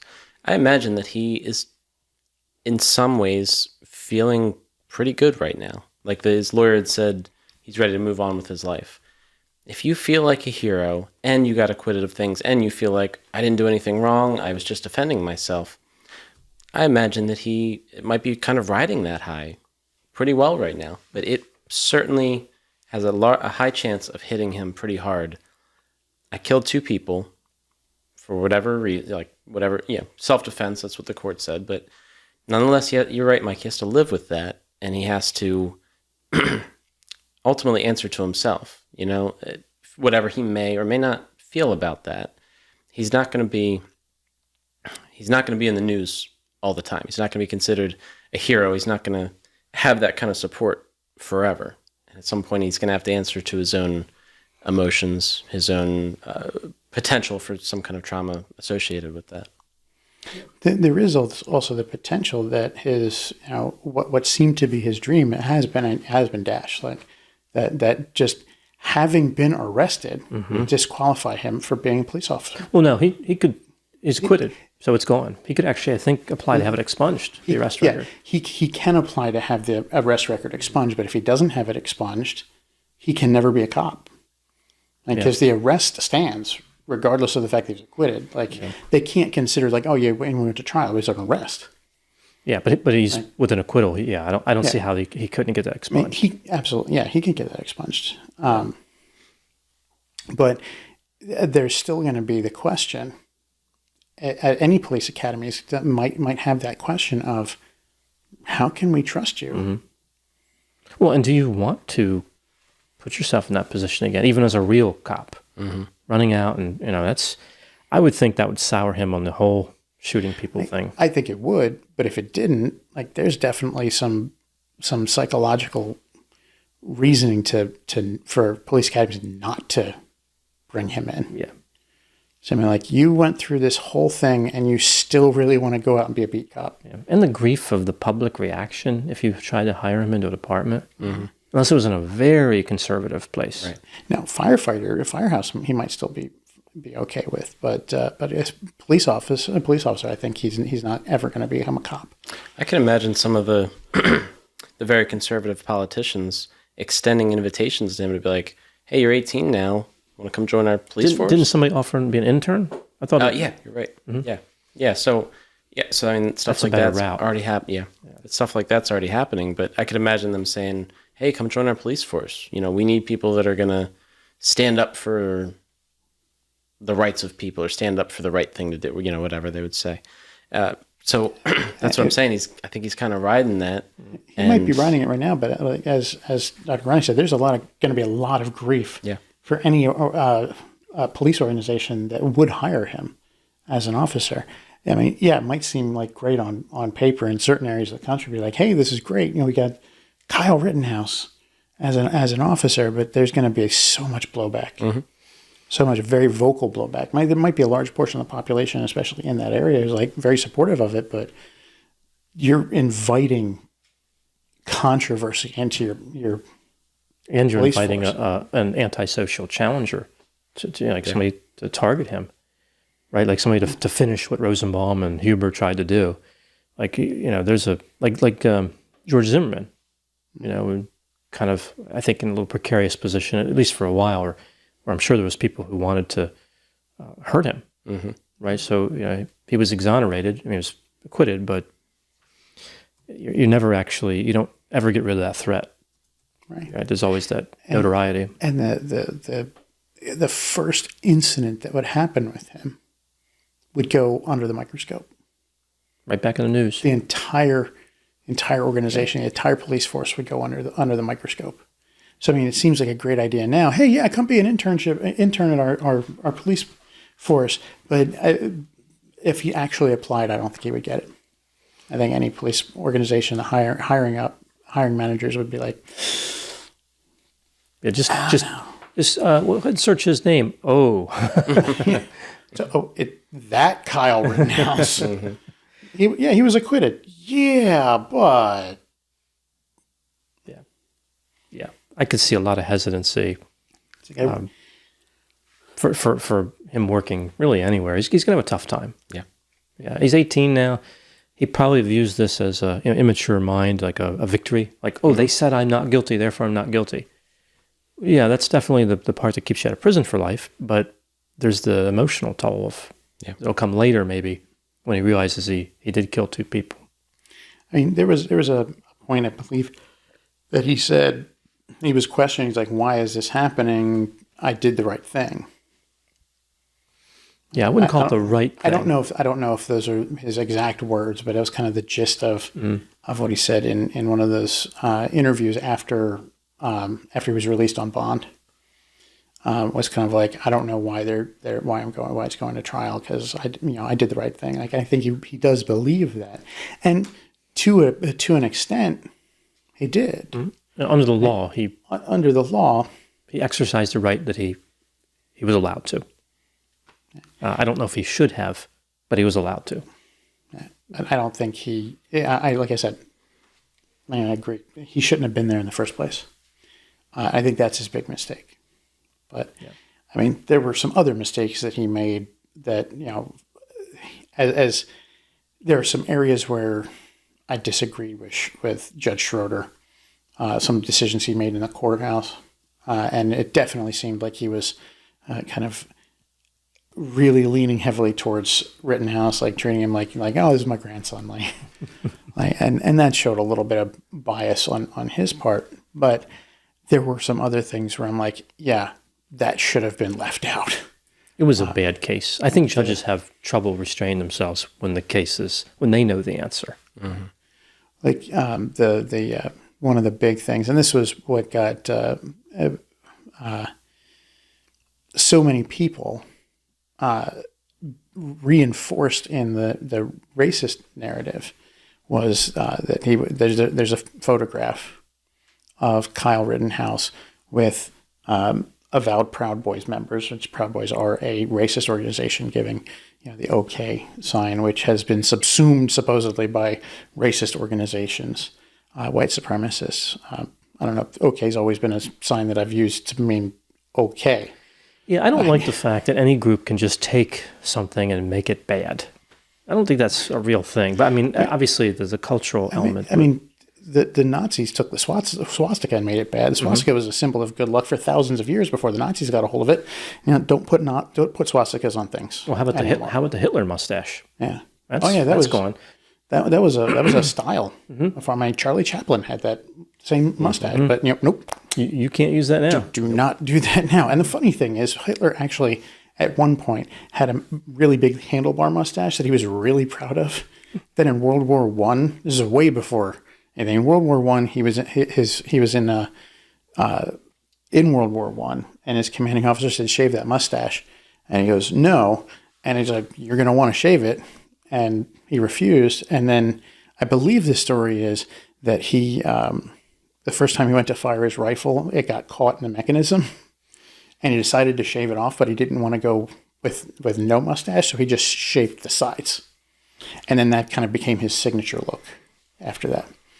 You know, I think it's funny to think of him with his mustache caught in the slot, just because, you know, that little bit of pain is schadenfreude against somebody who deserves it. But I believe he was a corporal in the German army, right? And he somehow rose up. That's a good case to cover someday. Mm-hmm. A terrible individual, and a terrible set of circumstances that allowed him to rise to power. Yeah, but there are definitely some symbols that become inextricably linked to bad things. Mm-hmm. The swastika absolutely now has been tainted forever. I don't think there's any way you could say, you know, yeah, this swastika actually can be brought back. I mean, there's no taking it back from the Nazis. There's no reintegration program for certain symbols that get taken out. There's not. The Confederate flag is now, you know, inextricably linked with racism in the United States. White hoods also. Mm-hmm. Right. There was a time when they were fashionable for no reason, but you know, the KKK kind of ruined that. I remember the Dukes of Hazzard had they had the General Lee, the name of the car, had the Confederate flag painted on the top of it. Yeah. But you know, and it's supposedly in the last couple of years, I've been hearing that white supremacists are using like OK as a symbol to represent racism and their white supremacy. But I've 40 years on this earth, and it was 2 years ago when I heard that they were doing that, and I've always just used it to go, okay, sure, that's fine. But the picture of Rittenhouse is him doing this, being surrounded by Proud Boys, and like the Binger wanted to introduce that as evidence into the trial, and Schroeder was like, no. It was 4 months after the fact. It's prejudicial. It's after the fact. And the defense attorneys were like, you prosecutors looked scoured through Rittenhouse's social media and couldn't find anything else related to white supremacy or racism, anything like that. Don't bring this in. There was a bigger argument for Schroeder's decision not to let the CVS video in was a good call given what Binger brought to hand. I think it could have been entered if he'd gone with the vigilante thing, because he could have argued for it. It may not have an influence on the events of that night, but it shows a pattern of thinking, and that helps establish what his mindset was going into Kenosha. And that particular video is not a video that has Rittenhouse's face in it, but you do hear his voice. And the video is of some individuals coming out of a CVS after having broken into it, carrying loot. And you hear Rittenhouse's voice as he says, "Oh, I wish I had my AR right now. I'd throw some bullets at him." And that's why Schroeder was like, "No, that's prejudicial, and it doesn't pertain to the night in question." But again, if the tactic had been he's a vigilante, his mindset is to go out there and do this, it wouldn't have been as prejudicial. It would have shown, speaks to motive, speaks to why he was there in the first place. Right, his general attitude. Yeah. But Schroeder, rightfully, because that wasn't the tactic that was being taken, was like, no, it's prejudicial. Get it out of here. You guys were talking about the hand sign, the OK thing. It made me think of people that do run sound for venues. So if you can't, you're too far away from someone, there's people up on stage and you have a sound person in the back, and you're trying to tell them that the sound is okay, you can't do a thumbs up because they're going to think that they want the sound turned up, right? So traditionally they do that everything's okay. And so now every time I do that in that context, I'm like, well, I think about it first. I'm like, no, this is, oh boy, what are we going to use now? Somebody's stolen that and ruined it for an industry that used it obviously professionally for good reasons. And Yeah, it's I don't know who makes those choices. You know, I guess it's just somebody, and then it just grows, and it's a shame that it's that things can be turned into bad like that, and it's just that's the way it is now. Yeah, I don't see that as legitimate. I don't think people should be allowed to do that. But, I think it just I don't know, it kind of ties in with the whole cancel culture and the whole nonsense of like looking for secret reasons to hate people, which I think is the whole point of cancel culture. Like mind reading, magical thinking, like, oh, I see you did one thing, so you must be a terrible, but people give into the nonsense because they don't want to deal with the grief. Right, so it's almost like they're a little terrorist out there trying to enforce standards that don't have anything to do with anything, right? I mean, if it's a symbol that we've used for a long time, it has a purpose. Because somebody bad uses it now, we don't, and not giving them the power, right? It just So apparently, from what I just was like 5 seconds worth of internet research, Googling things. So you're an expert. Yeah, I'm an expert, absolutely. But apparently, what it seems is that the hand gesture originated amongst divers to denote "I'm okay" or to ask the question, "Are you okay?" Yeah. Because again, much like trying to give sound indications on a soundstage, underwater you can't hear. You know what? I actually learned that at the Camden Aquarium not too long ago because they had this diver demonstration. Like two guys were diving, and yeah. I'm glad you brought that up. I forgot about that. Yeah, it's like apparently that's where it originated just to say, hey, yeah, I'm okay. so now they're just going to have to drown. And now, like, because No they don't symbols want possible. if they don't want to be seen as racist, as white supremacists, they're just gonna have to drown. Yeah. Can't do it anymore, apparently. But yeah, that photo was completely prejudicial. Had nothing to do with it. And I honestly think that Kyle Rittenhouse, like, he didn't know who those people were.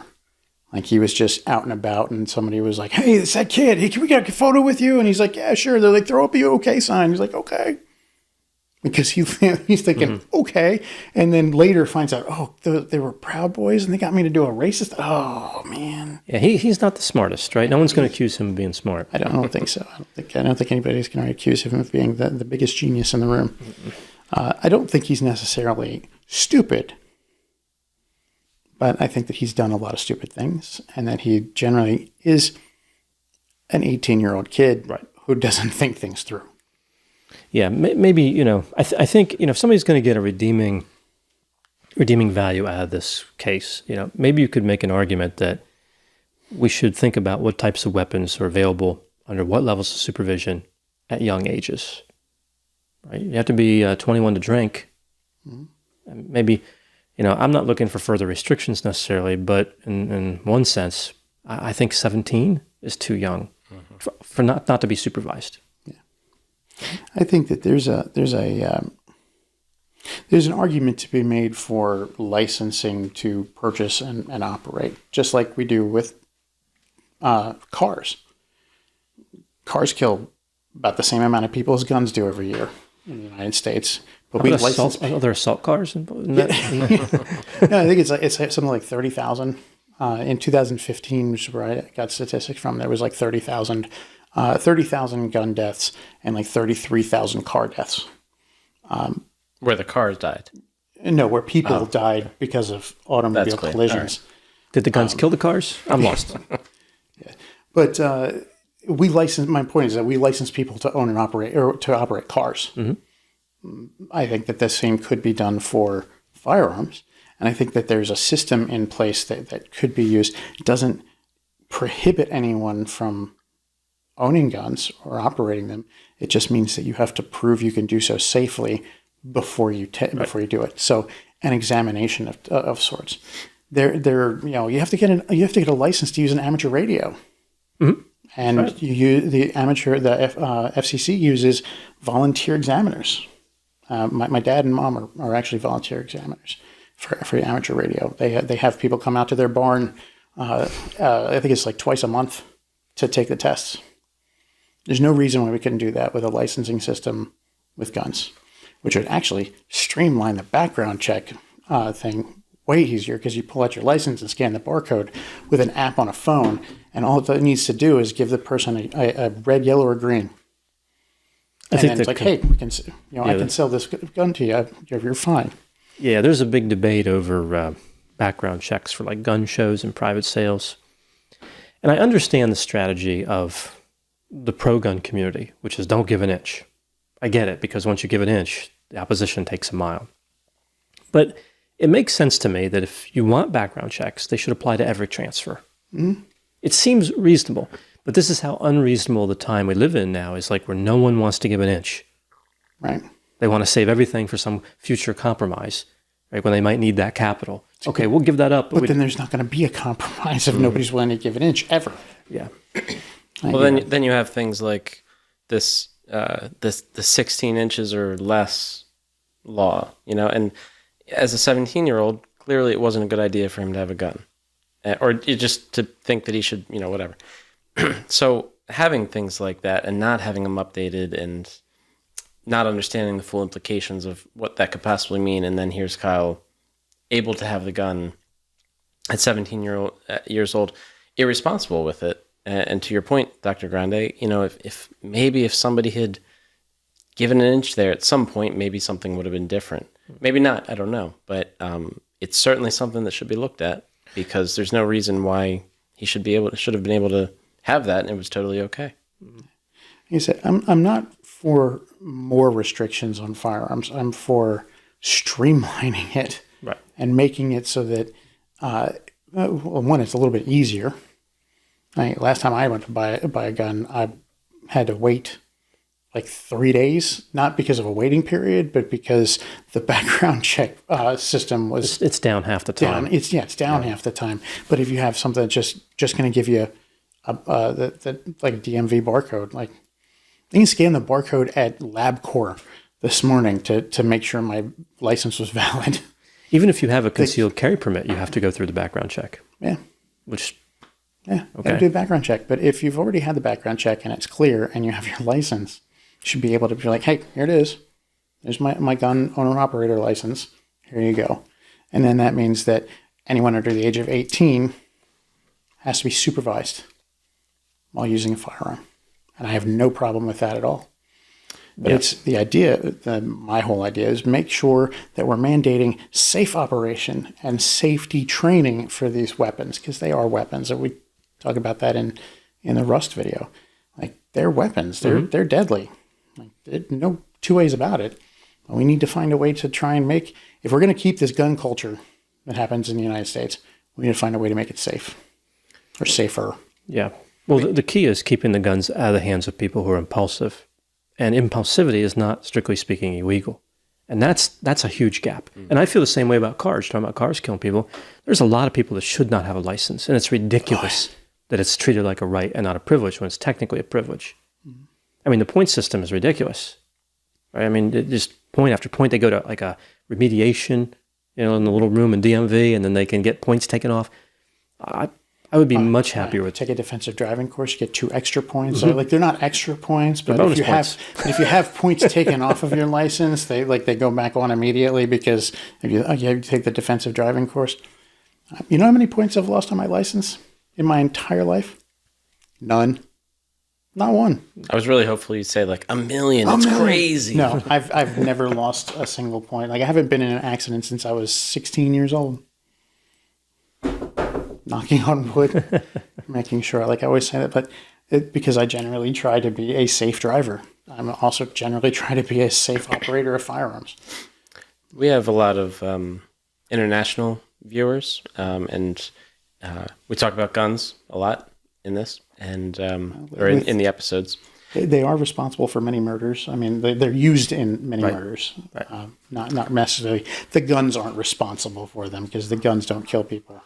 But they are used as a tool. Right. Many Guns murders. don't kill people. I kill people. Right. We all know. I wasn't saying I kill people. Jeff is the one who said I kill people. Like, I just think of this guy Happy Gilmore, over there, of course. like, I think guy with the nail in his head, and guns don't. The shirt. Guns don't kill people. Like, But yeah, a lot of people have commented, and said, how many basements do you have? How deep is your basement?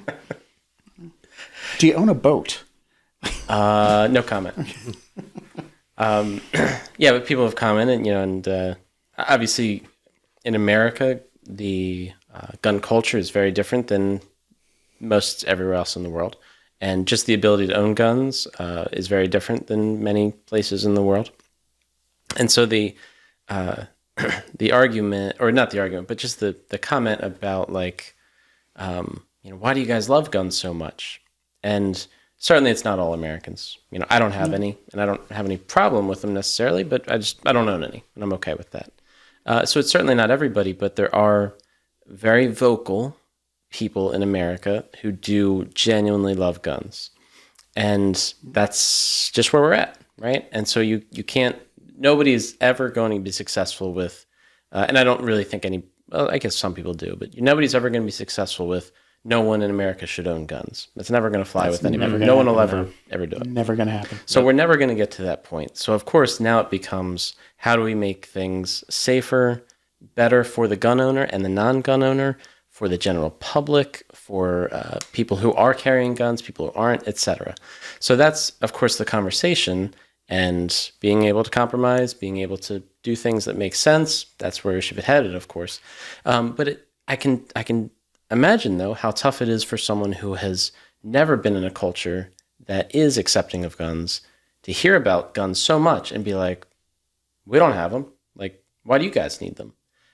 Well, unfortunately, that's not the argument here. It's we do, and now we need to do something with that to make sure that it's the best that it possibly can be. I've only ever lived in America, and I'm curious what it would be like in being raised in a place that doesn't have guns. Like, what's different there? What's the atmosphere like in a place like that? Delaware is, and where I'm from in Pennsylvania, is not so much about guns as maybe like Texas might be. From I've never been to Texas. In Texas, you get them in your Happy Meal. Yeah. So maybe I have a bit more of an understanding of that because I haven't been around in my whole life, rather than someone maybe in Texas or another state like that. But there's that's where we're at though, and they're never going away, right? In fact, I think people are only buying more guns as a result of those arguments. But it's interesting to hear the perspectives of those who have never been around them, and because their country is just that's not their culture. Right. I mean, there are all sorts of arguments that are made about why we should get rid of guns and why we shouldn't have a gun culture. I mean, the fact is we do have a gun culture and it's not going anywhere. Yeah. But there are things, there are some slogans that I've heard over the years that some of them really strike true. Like if guns are outlawed, only outlaws will have guns. Like, for a while I was like, well, that's kind of true. Like, yeah, the people like my dad, like he's a get my guns out, prime for my cold dead hands. So like, if they made guns illegal, he would suddenly become an outlaw for guns. And I'm like, I was like, no, wait. That really means is like people who are using guns illegally, they're already criminal action. Right. Yeah. They're not going to care that the gun is illegal. Many guns that are used in commission of crimes are already purchased illegally, or stolen. Mm-hmm. They're already in the hands of somebody who shouldn't have it. Yeah, they can even be 3D printed. Yeah, right? 3D printers can print firearms. Yep. I wouldn't trust. No, I wouldn't trust it. Like I 3D print a lot of things, even with like a really detailed thing. PLA can be strong, ABS pretty strong, but that's like Lego strong. Like I admit Legos can be pretty strong. I've stepped on them in the middle of the night. I'm sure you have. We don't have any Legos in our house. No. Now, it might be because we have a 3 and a 1 year old. You're lucky. Oh, wait. Just wait. Yeah, just right. Wait. Now, I know it's coming. He plays with them at school. That's our 3-year-old. Find the caltrops in the carpet. No, I know. I mean, I stepped on them when I was younger from my own, but yeah. We've gotten lucky so far. But that's a plastic called ABS. Mm-hmm. ABS is pretty strong. But I would not want to fire a Lego firearm. Like, I just wouldn't. Like, I wouldn't want to print one out of that either. And if I did and had a really strong backside, I wouldn't want to fire more than one shot out of it. Because that first shot is going to do something to the inside of that 3D printed object, and it's going to be bad. Yeah, it's just going to be bad. But yes, they can be 3D printed, and those ones are being referred to as ghost guns because there is no serial number on the receiver because you're printing it on your own, printing it in your own home, and that's a problem. I think that should be a problem and super unsafe, and I wouldn't trust it. But there are people who do have metal 3D printers, and that might be a little bit better. It's not ABS, but those are super expensive, by the way. Since Legos came up, I just want to throw in a random fact here that I think is pretty cool, and tangent for sure. It may not be true anymore, but at one point, Lego was the biggest manufacturer of tires because they manufacture tires for their Lego things. And I thought that was pretty cool. Who would have ever thought about that? But yeah. Yeah, they manufacture more tires than any other tire manufacturer. Yeah, and that makes sense because they're tiny, but they still... Their tires are significantly cheaper than any large tire I've ever seen. Oh, yeah. A Lego tire would be way cheaper than a Firestone. Absolutely. Any day of the week. Yeah. Any day of the week. So take that one and tell it to someone who probably doesn't care about it. But the other thing that really strikes me whenever anti-gun arguments come up is that it's not about the guns. Mass shootings occur in the United States with, unfortunately, regularity that is becoming an issue. It's long become an issue, but it's becoming, the regularity of it is becoming alarming. But that's not an issue with the gun. People who want to hurt someone else are going to find some way to hurt someone else. And point to any number of instances in the United States and in Europe, all over the world, where guns were involved, but a lot of people were injured. Nice, France. Yeah. Right. The Boston bombing, the truck attacks in London and Paris, like people just drive under truck and run over. That was Nice, France, right? That was a truck that somebody took on like a sidewalk or something. There was just recently, it was in somewhere in Scandinavia, I think it was Norway. There was a guy killed 8 people with a bow and arrow, and injured like 16 more. Yeah, we wasn't an comment assault about that. bow and arrow. Yeah. Huh? Was it an assault bow and arrow? It was a military style bow and arrow. But no, if a person is intent on harming other human beings, they're going to find a way to do it, whether guns are available or not. Yeah. And if you're in a place where guns aren't available, well, you go to a bow and arrow. Or you go and get a pressure cooker and load it up with chemicals and leave it on a subway somewhere, which has happened in London. Or you grab a knife and you go out. When I was in London, I saw, for one of my trainings, I did see a newspaper headline that said, "Knife attacks up." Yes, in London, you cannot own a firearm. And that has not diminished the amount of violence that occurs. Muggings still occur as regularly as they did at any other point. Just use knives instead of guns. Yeah, and baseball bats, I think. Deaths are down from that, like since they completely removed firearms from London. I think they've been. I don't think there's ever been a place where it was able to be widespread, but they can't even find them anymore. But they're resorting to knives, baseball bats, chains, and that is the slippery slope in the United States of like the get rid of the Second Amendment. Now, if you take away the Second Amendment does not say firearms; it says arms. Period. Mm-hmm. The right to bear arms. I think I can understand the argument, especially with the shootings. People get concerned, like, well, this must be guns must be to blame or whatever, or people were to blame, but if they didn't have guns, they wouldn't do it to such a degree. And I think the argument would be, okay, if we took them away, what's the first thing that would happen? Well, the shooters would have guns, right, and citizens wouldn't. So there's no chance to fight back.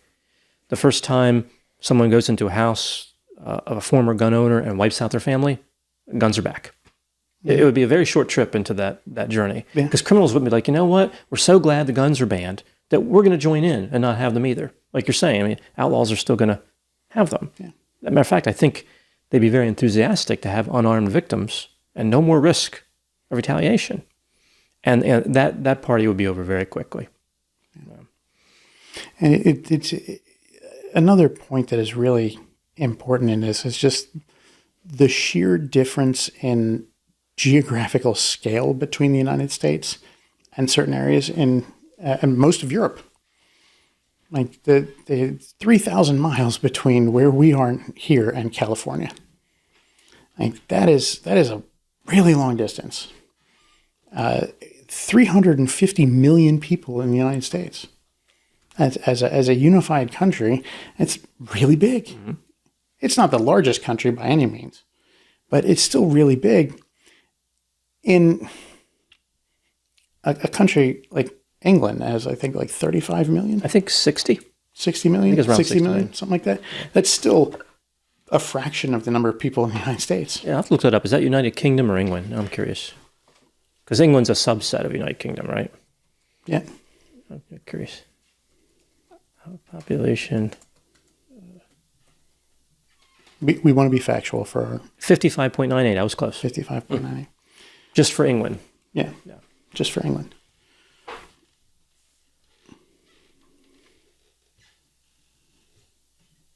Yeah. So, City of London, no firearms. Even the police force not allowed to use firearms unless they are signed out for a specific purpose. They have like special. Yeah. They have to apply for it for warrant for specific circumstances. And there's about 9 million people in London. The comparable city in the United States would be New York, which has about 8.5 million.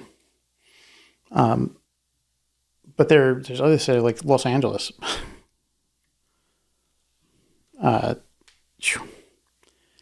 Los Angeles actually has far fewer people.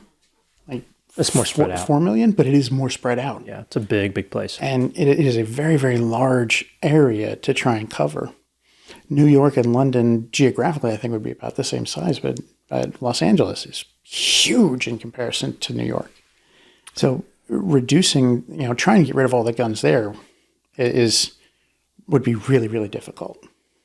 And people aren't just going to hand over their guns. Mm-hmm.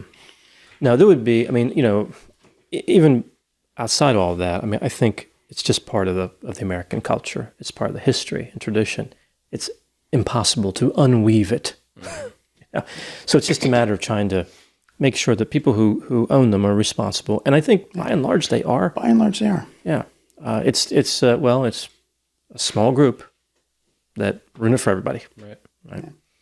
And it's what's interesting that out of the 30,000 gun deaths, an overwhelming majority of them, I think it was 62%, were self-inflicted. Right. It was from people using the weapon on themselves to end their lives, and that means only 40% were used against another human being, and not all of them are unjustified. Yeah, right. So, I think a portion of them are unintentional or negligent discharges. That's an area we could definitely improve, because safety is really simple if you study it. Safety is really simple when it comes to firearms. Yeah, there's only so many things to know. You follow a few rules, and you can be safe. Yeah, it can be impressed upon a 5-year-old. I know, I was that 5-year-old. Safe handling of firearms is not terribly difficult. You just have to make sure that more people, and that's why I advocate for the licensure program that's solely predicated not on a moralistic stance, but a gun safety stance. Like if you can prove that you can safely operate and own this firearm, you can buy as many as you want. But if you can't, then let's make sure that you can. Yeah. If you fail that test, you can't buy a firearm until you can pass the test. Yeah, there needs to be a judgment component, and that's the tricky area. Like, how do you measure that in an unbiased way? Yeah. And the problem is some organizations, like the best organization to advocate for something like that would be the NRA, which was founded on the premise of teaching gun safety to people so that they can safely operate firearms. But the NRA has become, in my lifetime, has become just a lobbying organization to stop any kind of change to gun laws. That's all they do. Yeah, they don't teach gun safety anymore. They don't advocate for gun safety anymore. They advocate for no gun laws. Yeah, I don't know if the NRA is the most extreme. I think there's some other groups that may be more extreme, but they're definitely, they don't give an inch, like I talked about. Yeah. And they have the reasons. And it's like, well, I think probably just a lack of people being reasonable in general makes both sides kind of move away from each other. Like, well, they're not going to be reasonable, so I'm not going to be reasonable. Yeah. Right. Somebody's got to at some point. Yeah, it gets forgotten. I feel like when people are reasonable, it gets forgotten. right? It's like a defendant or a suspect who admits something to the police, trying to say the right thing, like trying to prove they're innocent, and they end up having it used against them. That's exactly how I look at it. Like, don't say anything. Even if you are sure you can help yourself, you're probably not going to help yourself. They will use it against you. Right. You mentioned that when we talked about Gabby Petito and Brian Laundrie. Like, he didn't talk because his lawyer said, don't say anything. And his lawyer was very clear.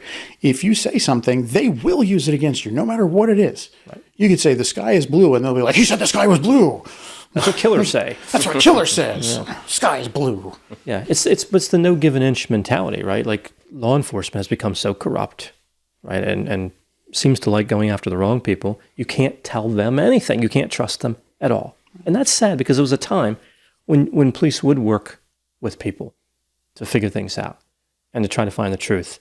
But now it's everybody's an enemy. Everybody has a camp. And that's I think where law enforcement is actually trained into that. That's where it's systemic racism. It's not that they go like, I'm going to get everybody. Like, most police officers, I would say most police officers are genuinely outside of the job, genuinely decent people. I agree. But the system trains them to look at specific things, and those specific things are racist. Like, when you're looking at something and your training says, look for things that are inconsistent. And you see a Mercedes being driven by an individual who doesn't look like they should be driving a Mercedes, that's suspicious. That's probable cause to pull them over and question. The problem is then you're talking about, a black guy wearing a tank top driving a Mercedes. Well, that guy, because by and large we're all taught by the system that black guy wearing a tank top is poor. He can't afford a Mercedes. That's suspicious. Taught to profile. Right. But because of anti-profiling laws and legislations, they can't say, watch out for the black guy in the Mercedes. They just go, watch out for people who might be in clothing that is inconsistent with the vehicle they may be driving.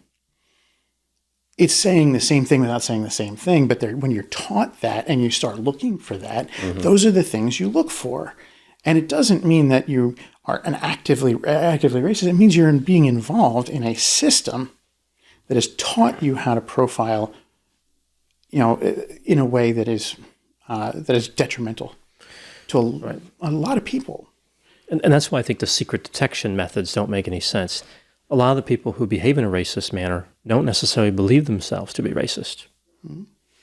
Right? They're following training, which is systemically racist. Yeah. So trying to catch them saying the wrong word and everything, that's not going to work. That's not going to work. There needs to be training and education around bias and policy that needs to change.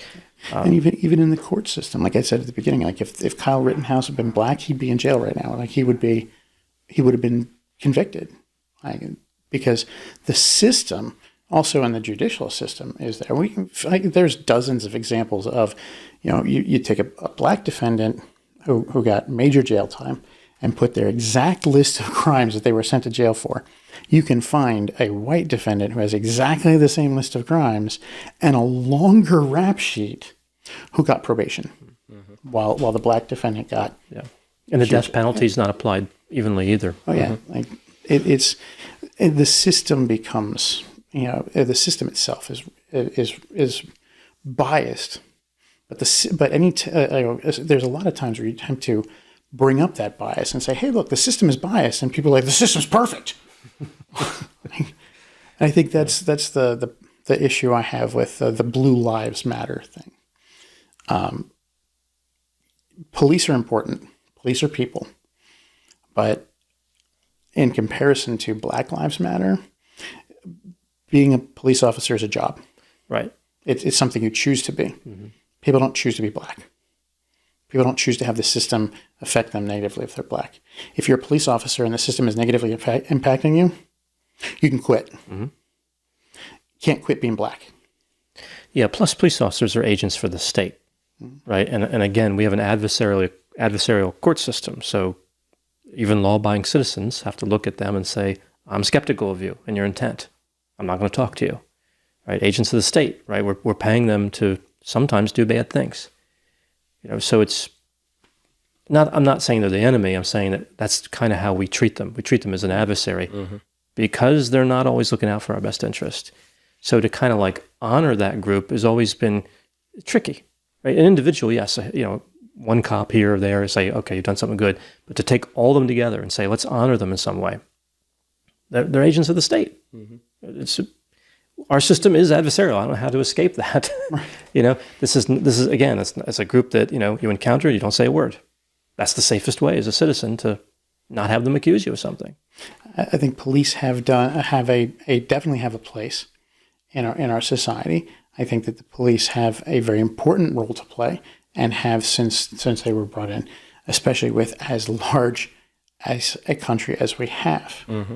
As big as the population is, there needs to be some institution in place to help order that chaos, to help take the laws that everybody says this is a good idea, let's have this on the books, and enforce it. It needs to be there. But the system as it currently stands is, as you said, it's adversarial. It's got bias built into it, baked into it. When I say, that we need to change the system, I'm not saying that police are bad. I say I don't like Blue Lives Matter. I'm not saying that I think the police are terrible people. I genuinely think that most of them have built in an altruistic sense. Like they want to help and protect. They want to protect and serve. The problem is they're part of a system. Right. It's the Borg. Right? That's my argument. Right. You look at them one here or there. Right? You say, is this a good cop? Sure. Is that a good cop? Sure. They're separated from the Borg. But when they're in the collective, they operate together and they function under all kinds of bad policy, including racist policies. So it's hard to say, to the Borg, hey, you're great. Thanks for being the Borg. Right? Don't assimilate me. No, they're going to assimilate you. Right. They're going to do what they do. Just like anybody in a group does the same thing. And you could probably say the same thing for any group. Like, I don't know that you could really say that any any group of anything is good or bad because it's a system. And how could you identify that whole system as one thing when it's individual members, but they're acting as one thing? It makes me think of some people that I know that were over in America that had lived that were from England, and they were like, "Hey, you guys say the Pledge of Allegiance a lot over here," because we're working at a camp and we said it every morning, and we're like, "Yeah, I guess you're right," And I'm used to saying it in school, like growing up in elementary school and middle and high school. And I'm like, "Yeah, okay, I guess I didn't really think about that." And like, "You guys really love that flag."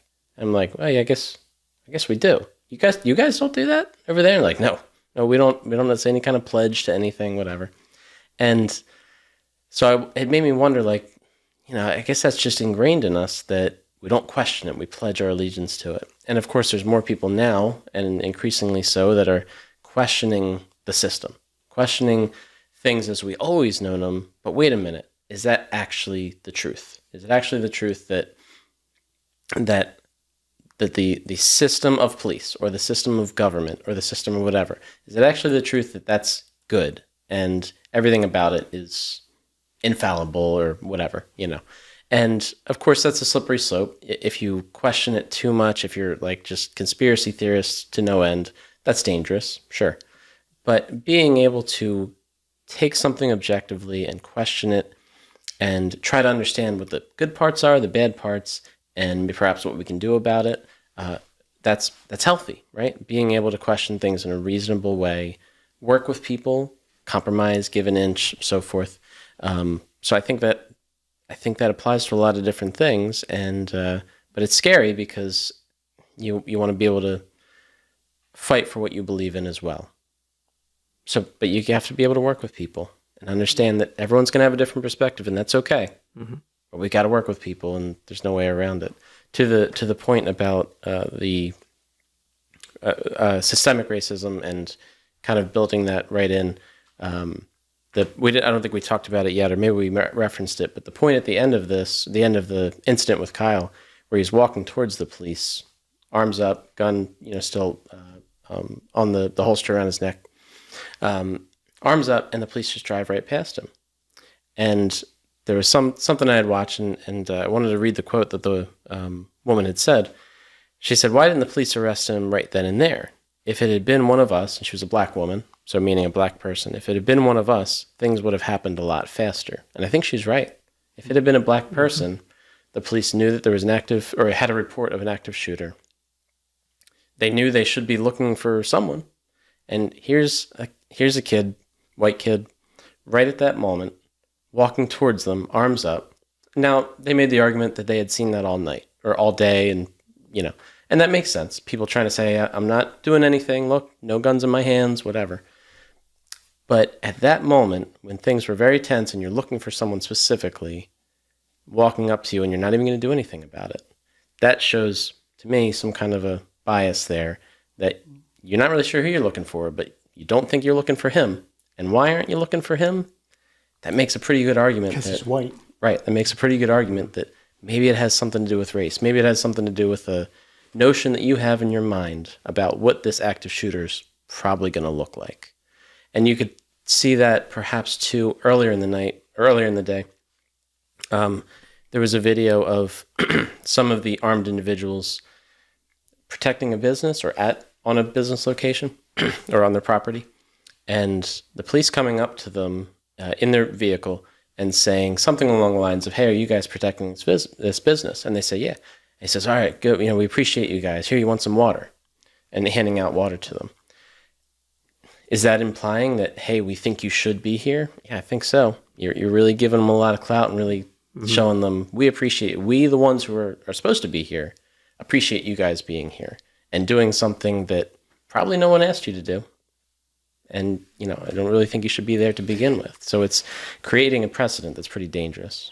But there were other examples of situations where, like, medical tents had the police officers went in and were like taking their water bottles that they were handing out to people and just like cutting them open, pouring the water out so that they couldn't give them out, and taking their medical supplies so that they couldn't be in an aid tent. And like, why? What was the point of that?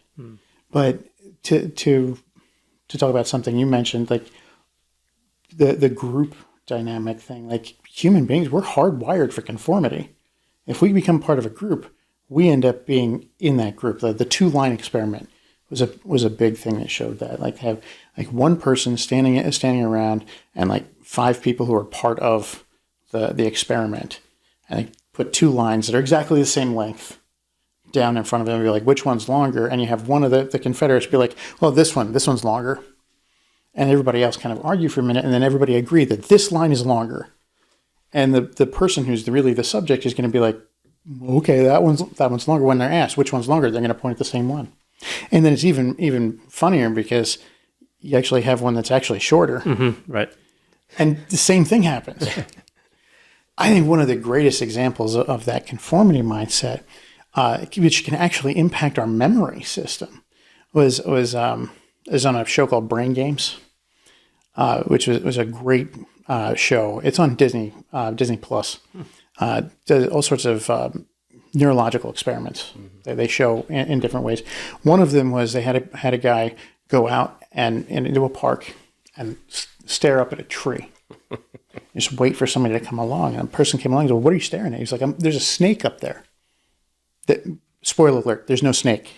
There's no snake in the tree. But he's like standing there staring at and looking at this. He's like, "Look at the snake." And the other guy starts looking and trying to see. And then another person comes over and goes, "What's going on?" Like, "We're looking for the snake that's up there." And start walking. And eventually they had like a crowd of like 10 or 15 people all standing there staring up trying to find the snake. And the original person who was the experimenter kind of walks away at that point.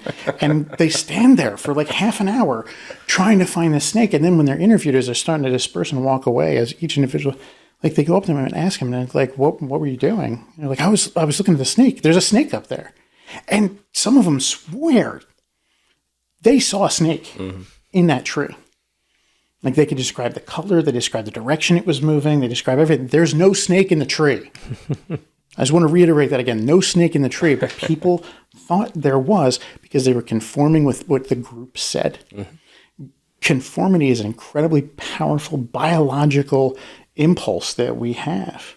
So when we're getting ingrained in a group, when a police officer becomes a police officer and gets into that training, they're in. Mm-hmm. And they conform to that culture. They conform to that system. And when the system is confronted, that conformity is confronted, and they're going to say, there's a snake in the tree. That's what the military relies on as well, Yeah. conforming to the standards of the military. Mm-hmm. That's the Borg. And that's the Borg. And it takes something from outside to force change. And we have to change the system and force the conformity to be different. And unfortunately, there's because of conformity in groups, I think our political system has become further distant than it ever has before. And that makes finding compromise in the middle and true change much more difficult. Yeah. Well, everybody's dug in, right? That's nobody wants to give in because the other side's going to take advantage, right? So it's almost like a tug of war. You don't want to let up at all because they're going to pull really hard, and you're going to cascade into the middle. There was a tug of war in Squid Game, Squid right? Games, yeah. Well, we won't do a spoiler, but it was interesting. It was interesting. I do have a video on Squid Game where I do spoil the whole thing, but I say that. It was a crazy show. I finally finished the entire season. I'm like, where's season 2? I rather enjoyed it. Like, Yeah. And they are working on a season 2. Yeah. I read that recently. Like at first they were like, oh, I'm not sure it's going to get a season 2. Like the writer director, and then like a couple of weeks later it was confirmed. Yeah, it's getting a season 2. Yeah. It was popular enough. There's going to be demand for it. Yeah, I rather liked it. It had some shortcomings, but overall, it was interesting. It was an interesting series. So I guess I have to watch it after all. I mean, I don't think about it because I didn't really care that much, but I guess if you guys it's messed up. Yeah. It's worth watching. Yeah. Okay. It is. It's worth watching. It is really messed up. All right. So those are our thoughts on the Rittenhouse case. Any final thoughts on Kyle? Verdict or anything? The only thing that I'll add is they mentioned this in the trial while Kyle was up on the stand. And I saw it somewhere else, I think, too. But a name of his on social media, 4 doors more, and it rhymes with doors, meaning a loose woman, I guess. And once I saw that, and I'm certainly being judgmental here, make no mistake about it. Once I saw that, I was like, yeah, I think that's all I need to know. Like, he's 17 years old, and so he's going to be stupid. I get that. But I don't know what he thinks he does with his life, that, like, he's implying that he gets a lot of women or something. I'm not really sure, but I don't think he did himself a favor, by having that broadcast in the courtroom for all to see. And not only in the courtroom, but in the world as well. Obviously, it didn't make a difference, and it really had no bearing over anything, but the stupid actions of a teenager are exemplified through things like that, and social media is a huge example of that for every teenager ever. So I don't think I have anything else to say there other than, oh, you know what? That's not true. I think there was the firearm charge that was dropped, and I said it before, I think that was... I hope that law can be changed, as a result of something like this, because I think it's, I don't think it covers enough ground that I don't think a 17-year-old should have what Kyle had. And I was wondering if it seemed like the prosecution could have challenged that. It was dropped, and the language was, the barrel of his gun was long enough, and it all made sense. But I was wondering if the prosecution could have looked into that further, even if they had to stop the trial so that a lower court could do something to make it more clear or something like that. See if there's precedent that have been set in other cases, to see if there's an instance where perhaps someone underage, around 17, did get prosecuted for having a gun, this style or something like that. I didn't think, again, that the prosecutor did enough, potentially did enough in that instance. Maybe he could have sought a little bit more on that. Maybe he could have pressed a little bit harder. I don't know. I don't know the answer to that, but I would have liked to have seen some more information about that. So that's the only other thing I'll add. Mike? This case, it made me check my biases. It really did. Because back in August 2020, when I first heard this news and saw the images of Kyle, his hands up, and the police just rolling on past, my reaction was, well, that's racist as F, right? Right. And then I didn't think much about it after that. It was in the news at the time, but it was there was so much more going on in 2020. There was just so much, the murder hornets and COVID, and then just like so many other injustices and things, and just so much in 2020 going on that it just seemed like a blip, a blurb. And I had my immediate reaction was, wow, that's racist. And it wasn't until like we were preparing for this episode, like looking into it, that I really had to check it and be like, look, I don't think this one's about race. Like my gut reaction was, I don't like him because of this, and he needs to go to jail forever, blah, blah, blah, blah, blah. And there was some vitriol, and there was some anger. And I had to check that. I do think that he should have been found responsible for those deaths. And complete acquittal doesn't. It sweeps it under the rug. And I think that is part of the system. And I think that that's another demonstration of where the system needs to change. But I did have to change my outlook on the case. And I think that he should have been held responsible because he shouldn't have been there in the first place. He was acting in a way that was putting himself in harm's way. His own words. He put himself in harm's way on purpose. And arguably got harmed. I mean, he wasn't physically harmed. 2 people died. Another person was injured. But his life is never going to be the same. He put himself in harm's way on purpose. He shouldn't have been there. And that's why I think he should have been found responsible. But he wasn't. He was acquitted because legally, the jury agreed that legally he was able to do he was allowed to do what he did. And I disagree with it. I disagree with the decision, but I also disagree with the way the prosecutor chose to prosecute the case. Because there are no consequences for Kyle Rittenhouse other than he has to live with having killed 2 people. Yeah, no criminal consequences. Yeah, no criminal consequences. And we'll see what other consequences might come up for him over the course of his lifetime, what he chooses to do with the life that has been given to him. Although 2 individuals no longer have their lives, regardless of whether they're good or bad people. They committed crimes, yes, but that doesn't mean they deserve to die. Well, they have no chance to turn it around or do whatever now. Yeah, they don't. So that was my takeaway from this case.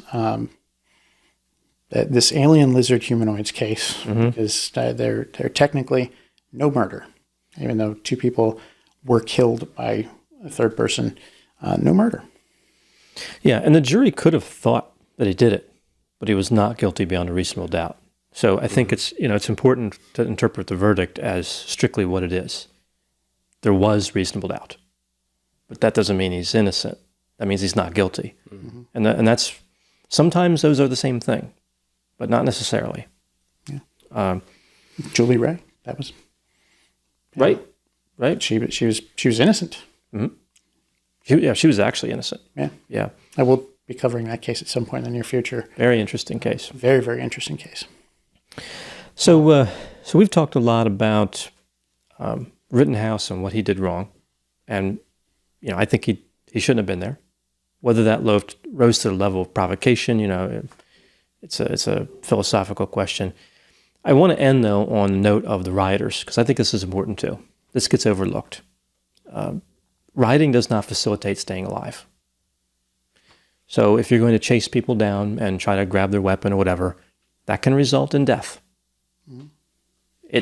It seems like one of those things I shouldn't have to say, but I feel compelled to. I mean, to me, you don't have to say it to me. That's right. Rule number 2. Rule number 2: don't get involved in riots. No riots. No riots. And rule number 1: don't go to prison. Rule number 2: avoid riots. Yeah. Don't go to riots. Rule number 3, don't go after the Maltese Falcon. I think just like Rittenhouse can make the right look bad, I think rioters can make the left look bad. I think the legitimate demonstrators, protesters, they want to be there. That's fine. That's the right. The rioters kind of spoil it. Rittenhouse kind of spoiled the open carry thing and trying to protect property, which you can do under certain circumstances. I don't think he should have done it under those circumstances. So property is important, but barring certain, historical things, property can be replaced. Human lives cannot. Mm-mm. No. So, both sides came together and made bad decisions. And either side could have backed away from that middle. No rioting, no stealing, no looting, no carrying guns into the area and shooting people. Takes two sometimes to cause these disasters. Mm-hmm. And I think that's one of the reasons he was acquitted, because the jury looked and said, well, there were people chasing him and they were rioters. Self-defense. So, yeah. That's where we'll leave this case. I don't think there will be any updates to this necessarily, but we'll have to see. Maybe if there's civil litigation or whatever, we can talk about it. But there is a verdict, and we actually paused this episode the other day. We took on another one to have the verdict. Yeah, we were going to film it on Wednesday, mm-hmm. and then decided, well, they don't have a verdict yet. Let's see if there's a verdict this week. Tell you what, I was checking the news today. I was like, wow, still no verdict. And then, of course, it's instant. Yeah. But I remember with the George Floyd case, it was not instant. They announced well in advance when they were going to read it. Mm-hmm. So I was kind of surprised. I thought they would do that with this case as well. Like say, at 4:30 p.m. or whatever. It was just in the news in a second. Yeah. Guess what? Not guilty. That was anticlimactic. Yeah, I got a push notification on my phone. She's like, Kyle Rittenhouse, cleared all on charges. Mm-hmm. I figured. Yeah. I figured that was going to happen. Yeah, it was just a matter of would it happen before tonight. Yeah. We prepared 2 cases to film tonight just in case. We were ready. That's why I mentioned Julie Ray. That was the other one we were going to do. But we'll cover that one soon. That one film Wednesday. Yeah, we'll call that one a murder part, but she was not guilty. Yeah, there was a murder in that. Right, there was definitely a murder. She didn't do it. Nope. But spoiler alert. Right, spoiler alert. Well, now no one's going to watch the Julie Ray. Yeah, because we just spoiled it for everybody. Well, maybe we can bleep that out. There we go. Spoiler alert. Bleep the name. We'll never know. Bleep the name. Like say beep beep, and oh yeah, when we cover the beep case. Spoiler alert, she didn't do it. And you won't know what we're talking about. Unless we have some lip readers out there that are super good or something. Which is possible. We do record in 4K. Yeah. So you can enhance. Not in a court of law. Right. Just everywhere else. So I think, but before we get, I want to point out our board. I think somebody requested this. Like what do they mean? It's hard for me to see. They've got skateboard here, or Huber's. Car dealership, because that's why Kyle was there, and then Kenosha, Wisconsin for that's our things for today. Again, these 3 are the only pertinent ones. Everything else is from previous cases. Let's see, what do I got for a 3D object for this one? Well, skateboard, I guess. Oh wait, don't we have a skateboard? Yeah, we got a hoverboard. Got a hoverboard over there. Let's see. Maybe throw this one out to the audience to recommend. That's a good idea. I mean, could do an okay sign, but that might come off wrong. White supremacist. It's like, hey, white supremacist on the thing. Well, now that goes back. This one didn't have a lot of objects. Yeah, it didn't have a lot of objects. I mean, maybe a plastic bag for Rosenbaum. He threw the plastic bag. Yeah, it had stuff, his personal stuff or something. I mean, I could do a fire extinguisher. Mm-hmm. That's good. Kyle was using the fire extinguisher or a dumpster fire. Yeah. I mean, the whole case is a dumpster fire to begin with. That would be good. But I could do dumpster fire. They just a dumpster with flames coming out of it, or I think that's the 2 we'll go with. We'll go with the dumpster fire or the fire extinguisher. I'm pretty sure I can make both of those happen. I could see either one of those being popular. I'll be curious to see how the vote comes out. Mm-hmm. And we didn't do a question part this time because we answered all the questions in the previous video. And We did the question part. right, we did the question part. Episode 1. So we didn't get any questions since then, so we didn't have any this time. But please put any questions, comments, any questions in the comments section, and we may answer them in a future video, whether at the end or if we have enough to do a separate video again. Absolutely.